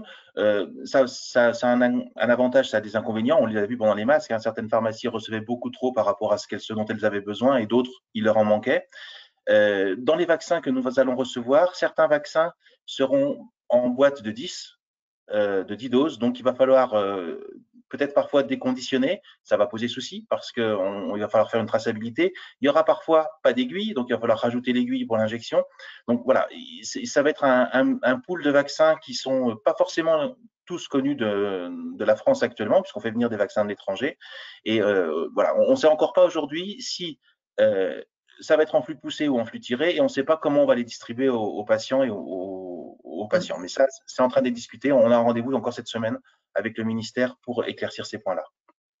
En tout cas, c'est vaccin, c'est la volonté. Je ne vous cache pas que le ministère fait beaucoup pour récupérer le maximum de doses sur un marché qui est devenu complètement fou. Tous les pays en veulent.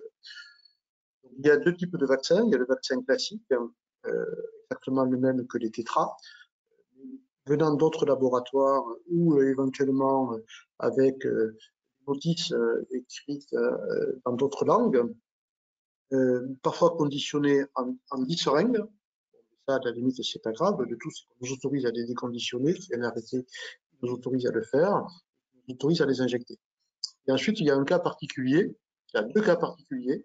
Un premier cas particulier qui est le vaccin Fluenza qui est 4 fois plus dosé et qui est réservé aux personnes âgées. Donc, on risque d'avoir ce type de vaccin, mais on verra dans quelles conditions on peut les mettre à disposition et quelles spécificités de patients peuvent recevoir ce type de vaccin, que pour les personnes âgées. Et puis, il peut y avoir pour la pédiatrie, mais ça passera pas forcément pour l'office financier, pas encore, les vaccins qui sont administrés par le nez, hein, les nasaux qui commencent à arriver. On essaie de récupérer le maximum de doses et après on verra les conditions qui vont être fixées avec l'agence du médicament pour pouvoir le faire. Alors il y a un point on est en discussion avec l'ordre des pharmaciens là aussi pour utiliser ce qu'on appelle le DP rupture. Il y a aujourd'hui 75% des pharmaciens qui sont équipés de ce DP rupture. Ce DP rupture permet de savoir si vous avez besoin de Vaxigrippe ou si vous avez besoin d'un Tuvac Tetra. Et si vous les commandez sur votre outil, c'est que chaque fois, eh bien, au bout de trois jours de commande, vous ne les recevez pas. Donc, ça déclenche un signalement sur le site DP Rupture. Et c'est peut-être ça qui va nous aider et qui va nous guider pour pouvoir distribuer les autres vaccins. Donc, je vous invite à discuter avec votre éditeur de logiciel pour savoir si votre DP Rupture est installé. Normalement, oui. Si vous l'avez ouvert, si c'était optionnel, et donc dans ces cas-là, de pouvoir l'ouvrir. Et puis pour ceux qui l'ont pas installé, de dire à votre éditeur de logiciel, de lui demander qu'est-ce qu'il fait, parce que ça peut être l'outil qui permet de déclencher le réapprovisionnement. Et il y a aussi une solution dégradée quand l'outil informatique n'est pas disponible pour certains pharmaciens parce que ça n'a pas été développé par l'éditeur de logiciel. Et ça, je sais que le Conseil de l'ordre est en train de refaire le point avec les éditeurs de logiciels pour pouvoir informer tous les pharmaciens de l'utilisation du DP rupture. Donc ça va être fait également dans les semaines et ça va permettre voilà, d'abord de développer le DP rupture chose parce que ça permet d'avoir une photographie de toutes les ruptures de stock et on sait un sujet qui est pénible chez tous les pharmaciens. Cet outil est un outil professionnel qui a été à la fois validé par les 2 syndicats de pharmaciens et par l'ordre, et qui est piloté par l'ordre, qui permet d'en assurer la confidentialité et qui permet derrière de déclencher des actions auprès des fournisseurs, auprès des autorités de santé, auprès du ministère de la Santé et également de l'Agence du médicament. Donc, vous allez être très certainement sollicité sur la mise en route du DP rupture et vous avez l'USPO soutient cette démarche qui va être initiée par le Conseil de l'ordre.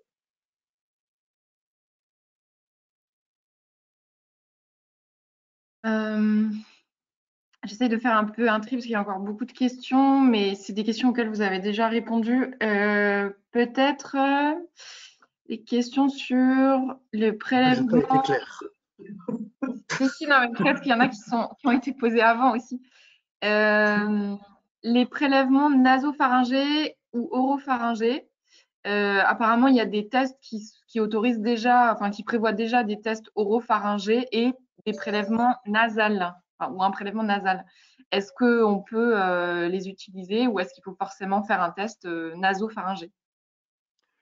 Pour l'instant, on n'est que sur le nasopharyngé. Et salivaire aussi, pardon. Il y a aussi une question sur le salivaire. Pour l'instant, on n'est que sur le nasopharyngé pour les tests antigéniques. Les autres types de prélèvements sont autorisés de façon dérogatoire pour notamment le test salivaire sur les cas que l'on a définis tout à l'heure, c'est-à-dire les personnes qui ont une cloison nasale déformée ou des contre-indications pour faire ce prélèvement. Et à ce moment-là, le système d'amplification de la présence du virus est absolument nécessaire, y compris pour le salivaire. Mais je voudrais donner un petit clin d'œil aux industriels qui développent ces tests aujourd'hui. Ce Covid a fait faire énormément de progrès dans le dépistage.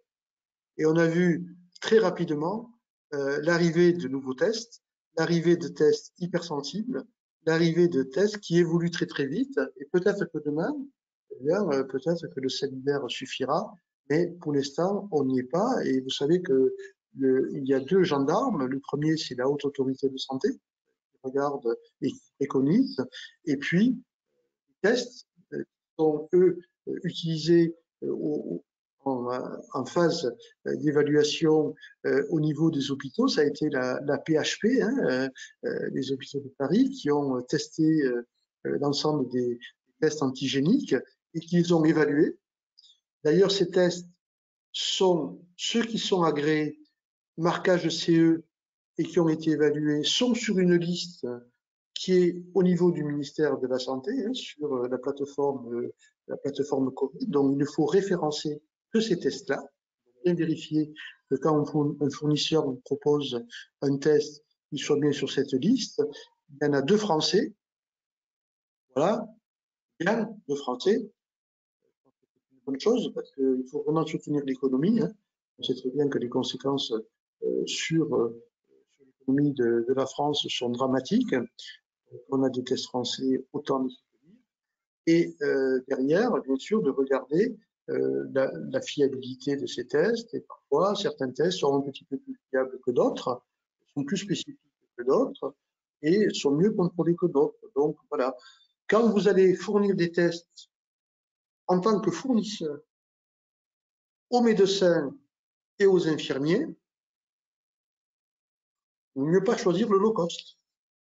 Il vaut mieux choisir un test de qualité. Et d'ailleurs pour vous aussi. Donc soyez attentifs dans la sélection des tests sur d'abord qu'ils soient présents sur la liste et sur la qualité. Le prix ne doit pas être le seul critère.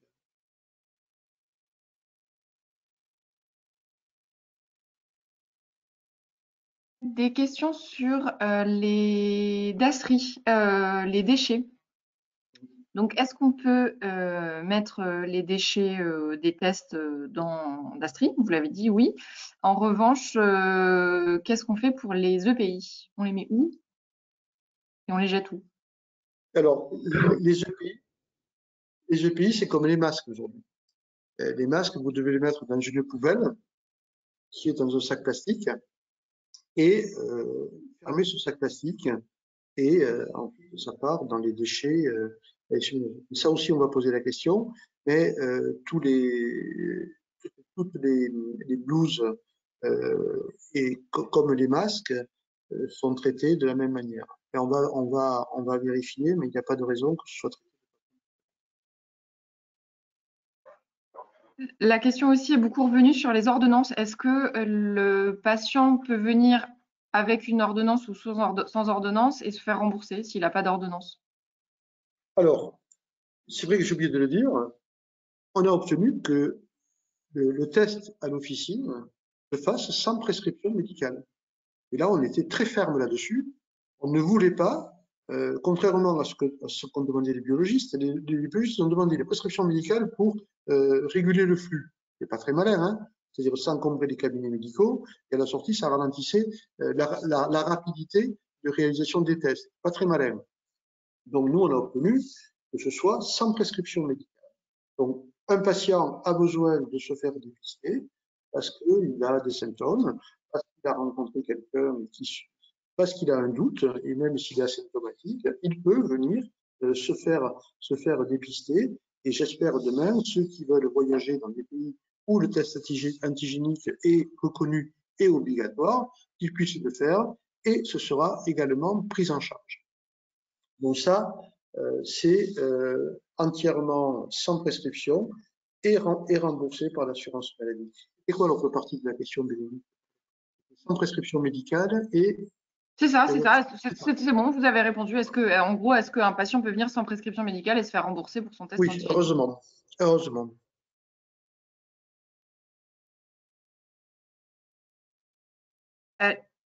Il y a aussi des questions sur les formations encore. Est-ce que ça sera pris en charge dans le cadre du DPC? Combien ça coûte une formation? Alors, on a demandé à la directrice du DPC de nous inscrire les tests, la formation sur les tests antigéniques rapidement. Donc, elle est déjà, on l'a alertée la semaine dernière. Donc, elle a bien sûr dit que ça rentrait dans le cadre prioritaire, d'autant plus que cette année, on n'a pas consommé toutes les sommes de la formation. Dans l'année dernière, les pharmaciens avaient tout consommé. Il avait fallu qu'on rapatrie de l'argent des autres professionnels qui n'avaient pas consommé toute leur enveloppe, avec une solidarité. Cette année, toutes les formations sont bien sûr quasiment arrêtées. Donc, il n'y a pas de problème de budget. Quand vous êtes au mois d'octobre, en général, les budgets sont consommés. Après, c'est de savoir si le e-learning est pris en charge. Sa réponse a été oui, bien évidemment, puisque sinon, c'est difficile de faire des formations. Le tout, c'est de savoir si on arrive à mettre en place des formations rapidement et qu'elles puissent être agréées rapidement sans qu'il y ait un délai d'attente trop important. Pas, ça y est, les organismes de formation sont à la manœuvre pour se faire reconnaître par le DPC. Est-ce que vous allez négocier, un peu plus tôt, est-ce que c'est autorisé de faire des tests antigéniques à domicile? Et est-ce que vous allez négocier des tarifs pour réaliser ces tests à domicile? Alors, déjà, on est passé à 34 € par rapport à 30. Le domicile, vous savez que c'est un objet un petit peu d'achoppement avec notre syndicat, puisque quand on avait demandé d'être indemnisé pour dispenser des médicaments à domicile pendant la crise Covid, l'autre syndicat avait sorti la Croix-Rouge, ce qui avait tué la négociation auprès de l'assurance maladie, qui s'était sorti à bon compte en nous sortant l'accord de la Croix-Rouge et de la FSPF. Bravo, ça nous avait bien desservi. Bon, là, on a demandé à ce qu'on renégocie la dispensation à domicile, mais ce n'est pas encore fait.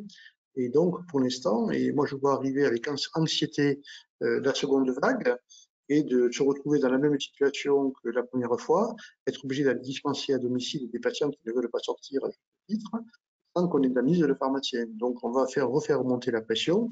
Donc, aller prélever à domicile, si c'est réalisé, c'est possible, hein, puisque pour certains dispositifs, il faut un quart d'heure pour transférer sur la chromato, mais il n'y a pas d'indemnités qui sont prévues pour les pharmaciens, contrairement aux infirmiers qui ont un tarif qui est revalorisé de 3 € si mes souvenirs sont bons, mais ça rentre dans leur tarif habituel, je crois que c'est 3 € pour aller à domicile.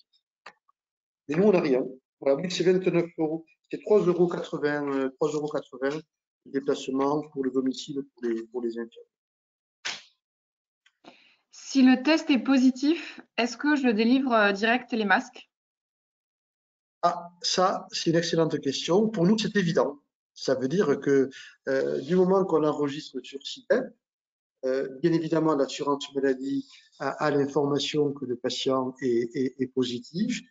Donc, pourquoi ne pas délivrer des masques? Ça fait partie des questions que l'on va poser, bien évidemment. Et si on se retrouve quelque chose qu'on n'en a pas évoqué encore, parce que après SIDEP, après ce fameux enregistrement, donc où le pharmacien pose le diagnostic, il y a ce qu'on appelle le contact tracing. C'est-à-dire, vous avez un patient positif. Aujourd'hui, c'est à peu près presque 15%. Dans certaines régions, ça commence à être au-delà de presque proche de 20%. Donc, un patient sur 5 qui est positif, qui est dépisté. Bien, vous pouvez déclencher ce qu'on appelle le contact tracing. Donc ça, on est en discussion avec l'assurance maladie, puisque aujourd'hui, quand un patient est positif, l'assurance maladie l'appelle pour savoir avec qui il a été en contact. Et l'assurance maladie est débordée. Elle n'y arrive pas. Je crois qu'elle a mis entre 2000 et 3000 salariés pour faire ça, sans renoncer aux autres activités de l'assurance maladie. D'ailleurs, vous voyez bien qu'il faut payer régulièrement, qu'il n'y a pas d'accident. Mais c'est devenu trop important. En Île-de-France, ils sont à saturation et parfois ils n'arrivent pas à appeler tout le monde dans des délais raisonnables. Donc du coup, on n'arrive pas à casser les chaînes de contamination de façon. Donc ils demandent aux infirmiers, aux pharmaciens, aux médecins, s'ils sont favorables, les médecins pouvaient déjà le faire, si éventuellement ils peuvent le faire. Donc bien sûr, ce sera une autre négociation avec un tarif à négocier pour faire ce travail. Si le patient nous déclare les personnes de contact, bien immédiatement, ça doit déclencher la distribution de masques pour ces personnes. Alors théoriquement, on doit leur donner, s'ils ont le résultat du test, de toute manière, il faut qu'ils mettent un masque par précaution. Donc on est en train là aussi de travailler pour aller plus vite et plus rapidement pour passer cette ligne de contamination.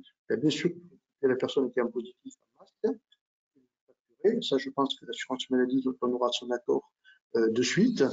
Et puis, on verra pour les patients contact. Là, nous, on demande à ce qu'on les dépiste aussi et qu'on leur distribue les masques immédiatement. Sauf erreur de ma part, on n'a pas abordé non plus l'attestation à remettre au patient s'il est positif. Alors là, on est en train de travailler à la fois avec le ministère, l'assurance maladie et les 3 organisations pour faire une attestation type qui permet à la fois, bien sûr, d'identifier la personne, d'avoir une attestation comme quoi le résultat, avec quel test il a été réalisé, par qui il a été réalisé, avec le numéro de lot du test, etc., permettant de s'assurer qu'on est sur un dispositif conforme aux recommandations. Et ensuite, ce document, on le remet au patient qui va pouvoir s'en servir pour éventuellement avoir un arrêt de travail, à son employeur, de garder dans son domicile médical. Il y aura aussi le travail de comment on informe le médecin traitant de ce qu'on a réalisé avec son résultat. Et là aussi, on est en train de travailler avec les médecins, avec la messagerie sécurisée, pour pouvoir transmettre ces informations. Et donc là, on aura un document, là aussi, dans le protocole de qualité, il y aura ce document qui sera inclus dans le protocole.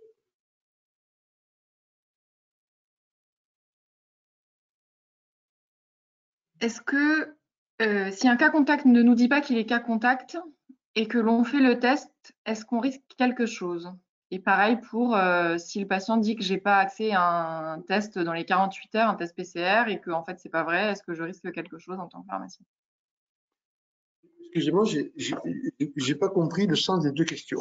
Alors, si un patient dit qu'il n'est pas cas contact et en fait il est cas contact, est-ce que j'ai le droit de le tester? Et C'est bien comment je ça. peux savoir ou pas savoir en fait? Et est-ce que j'ai une responsabilité? Est-ce que je dois aller vérifier qu'il est bien cas contact ou pas cas contact? Et pareil pour le délai de 48 heures. Est-ce qu'il faut que j'aille vérifier que dans tel labo, il n'y a pas de délai de 48 heures pour avoir le résultat? Le délai de 48 heures, certainement pas.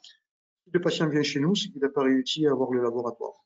Ça, les choses sont claires. On ne va pas à chaque fois, nous, téléphoner le laboratoire pour éventuellement, s'il était capable de le prendre dans 48 heures. Ça, c'est même pas la peine de penser. C'est simplement une façon de dire que s'il y a la possibilité, on priorise le laboratoire avec des tests PCR. Bien que vu ce qui se passe aujourd'hui, l'affaire est entendue, ça va être très compliqué pour les laboratoires. La seconde chose, c'est si vous dit, moi, je veux me dépister et qu'il vous dit pas qu'il est patient en contact, on va pas faire une enquête de police pour savoir s'il a été déclaré patient en contact. On va faire des tests. Simplement, on va lui poser la question. On va lui poser la question, est-ce que vous avez des risques voilà, si vous avez telle et telle pathologie, oui, non, donc un arbre de décision. Est-ce que vous êtes patient en contact? Bien, si non, il nous dit non. On va dire, je ne vous crois pas, je vais vérifier. Donc, on fera le test. Sur les personnes qui peuvent venir réaliser les tests à la pharmacie, sur les étudiants, comment on les rémunère? Et est-ce que des pharmaciens retraités peuvent faire venir des tests dans la pharmacie? Est-ce que les pharmaciens, pardon, Des pharmaciens retraités? non, pour l'instant, il n'est pas prévu de réserve sanitaire de professionnels qui viendraient en renfort. Ça n'a pas été prévu. Pour les étudiants, d'abord, il faut s'assurer qu'ils aient eu la formation, donc qu'ils sachent prélever. J'espère que les facultés les forment de plus en plus. Et ensuite, voilà, ça va être une rémunération forfaitaire qui peut être 15 € à 12 euros. Voilà, ça va être une contractualisation, ce qu'on va discuter avec la NEF, avec l'Association nationale des étudiants en pharmacie, parce que sur la période de Covid, les pharmaciens des jeunes sont venus, des étudiants sont venus aider les pharmaciens à discuter, et globalement, ça s'est bien passé. Ils ont eu l'indemnité comme ça, bon voilà, sans charge, voilà, c'était juste d'une prestation ponctuelle qui a été faite. Certains étudiants ont été surpris que certains titulaires ne leur proposent rien. Donc, bien évidemment, ils souhaitent que on donne une orientation avec un tarif. Et puis, ce que je vous disais tout à l'heure, il y a déjà des sociétés qui ont référencent un certain nombre d'étudiants pour les proposer au laboratoire. Et donc, ces sociétés vont pouvoir le proposer aux pharmaciens. Et donc, eux, c'est un tarif qui est fixé par cette société, qui est contractualisé par cette société. Donc, le pharmacien paye sur cette société et cette société paye l'étudiant. Voilà, c'est comme un système d'intérim pour pouvoir savoir qui c'est qui est disponible et savoir qui c'est qui a besoin de renfort pour réaliser ces tests. Et on va essayer là aussi de donner une orientation pour éviter que ça dérape et que les jeunes soient correctement indemnisés quand ils viennent dans la pharmacie.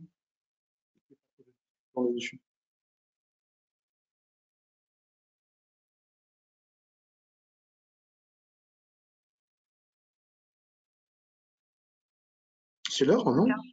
C'est l'heure. La pression maintenant. De toute façon, il y a encore beaucoup de questions. J'ai l'impression qu'il y a beaucoup de questions qui se ressemblent. Donc après, on peut répondre aussi aux questions par mail et puis faire une foire aux questions comme on avait fait la dernière fois. Alors, on va faire comme d'habitude. Bon, d'abord, merci Bénédicte et merci Pierre. Voilà, donc on va continuer ces webinaires. On va regarder si dans 15 jours on en refait, ou peut-être un petit peu plus tôt si jamais il y a vraiment une situation d'urgence. Mais on va continuer. Bien sûr, vous pouvez continuer à poser des questions et on vous répondra sur votre adresse mail, évidemment. Et il y a également le site de l'USPO où vous pouvez récupérer toutes les informations et on ouvre une foire aux questions qui portera sur les 4 thèmes qu'on a abordés aujourd'hui, les règles dérogatoires, les masques, les tests, et puis la grippe, bien évidemment. Franchement, sur la grippe, j'espère que la situation d'absence de mouvement des laboratoires va changer. Je suis très choqué par ça, très choqué par ce manque de réactivité. Je ne cache pas que je suis très en colère et j'aime pas qu'on fasse ce genre de choses. Que quand on est dans une chaîne de santé, on doit être capable d'être réactif en fonction de la situation et de la volonté des Français de se vacciner. Tout le monde cherche ça, y compris d'ailleurs les laboratoires producteurs de vaccins. Et puis, au vu de la crise sanitaire, vacciner au mois de novembre et au mois de décembre devient hypothétique. Donc, on risque de ne pas pouvoir vacciner des personnes qui veulent se vacciner contre la grippe. Il y a un retard dans l'approvisionnement. Ça, je pense que les laboratoires doivent y réfléchir à 2 fois avant de dire et de continuer à dire qu'ils ne peuvent pas faire autrement. Il faudra peut-être qu'à un certain moment, ils donnent des explications pour savoir pourquoi ils ne pouvaient pas faire autrement. Passez un bon dimanche. Attends, juste encore une chose, peut-être aussi remercier Sylvie parce que maintenant elle va prendre le webinar, le découper, le saucissonner et le mettre sur les réseaux sociaux en vue à tout le monde pour qu'il y ait des replays et puis aussi par rapport au thème pour qu'il y ait des questions, des réponses par rapport au thème donné. Oui. Regarder un replay qui dure presque 2 heures, c'est pas toujours facile. Et donc, c'est bien. Voilà. En tout cas, faites savoir que c'est disponible sur le site de l'USPO, que ça va être saucissonné. Également, de pouvoir se connecter au prochain webinar. On vous enverra l'information dès qu'on l'aura organisé et en fonction de l'actualité. En tout cas, merci. Merci à tous. Merci pour votre dévouement, à tous les pharmaciens, à toutes les équipes officinales. Parce que voilà, comme on l'entend, on va rentrer sur des semaines qui vont être difficiles. On est frustré parce qu'on a fait le boulot sur les vaccins, et on a absorbé ce travail en très peu de temps. Et moi, je suis impressionné par la profession. 7 000 vaccins délivrés, 7 millions de vaccins délivrés, 2 millions de personnes vaccinées en 10 jours. Quelle organisation! Bien sûr, on était fatigué parce qu'on faisait que ça toute la journée, mais quand même, on a fait le job. On répond toujours présent et sur les tests antigéniques, on a là aussi un challenge qui est devant nous et sur lequel il faut le maximum répondre présent. Merci, bon dimanche à tous et bon courage et à très bientôt. Merci. Au revoir. Au revoir.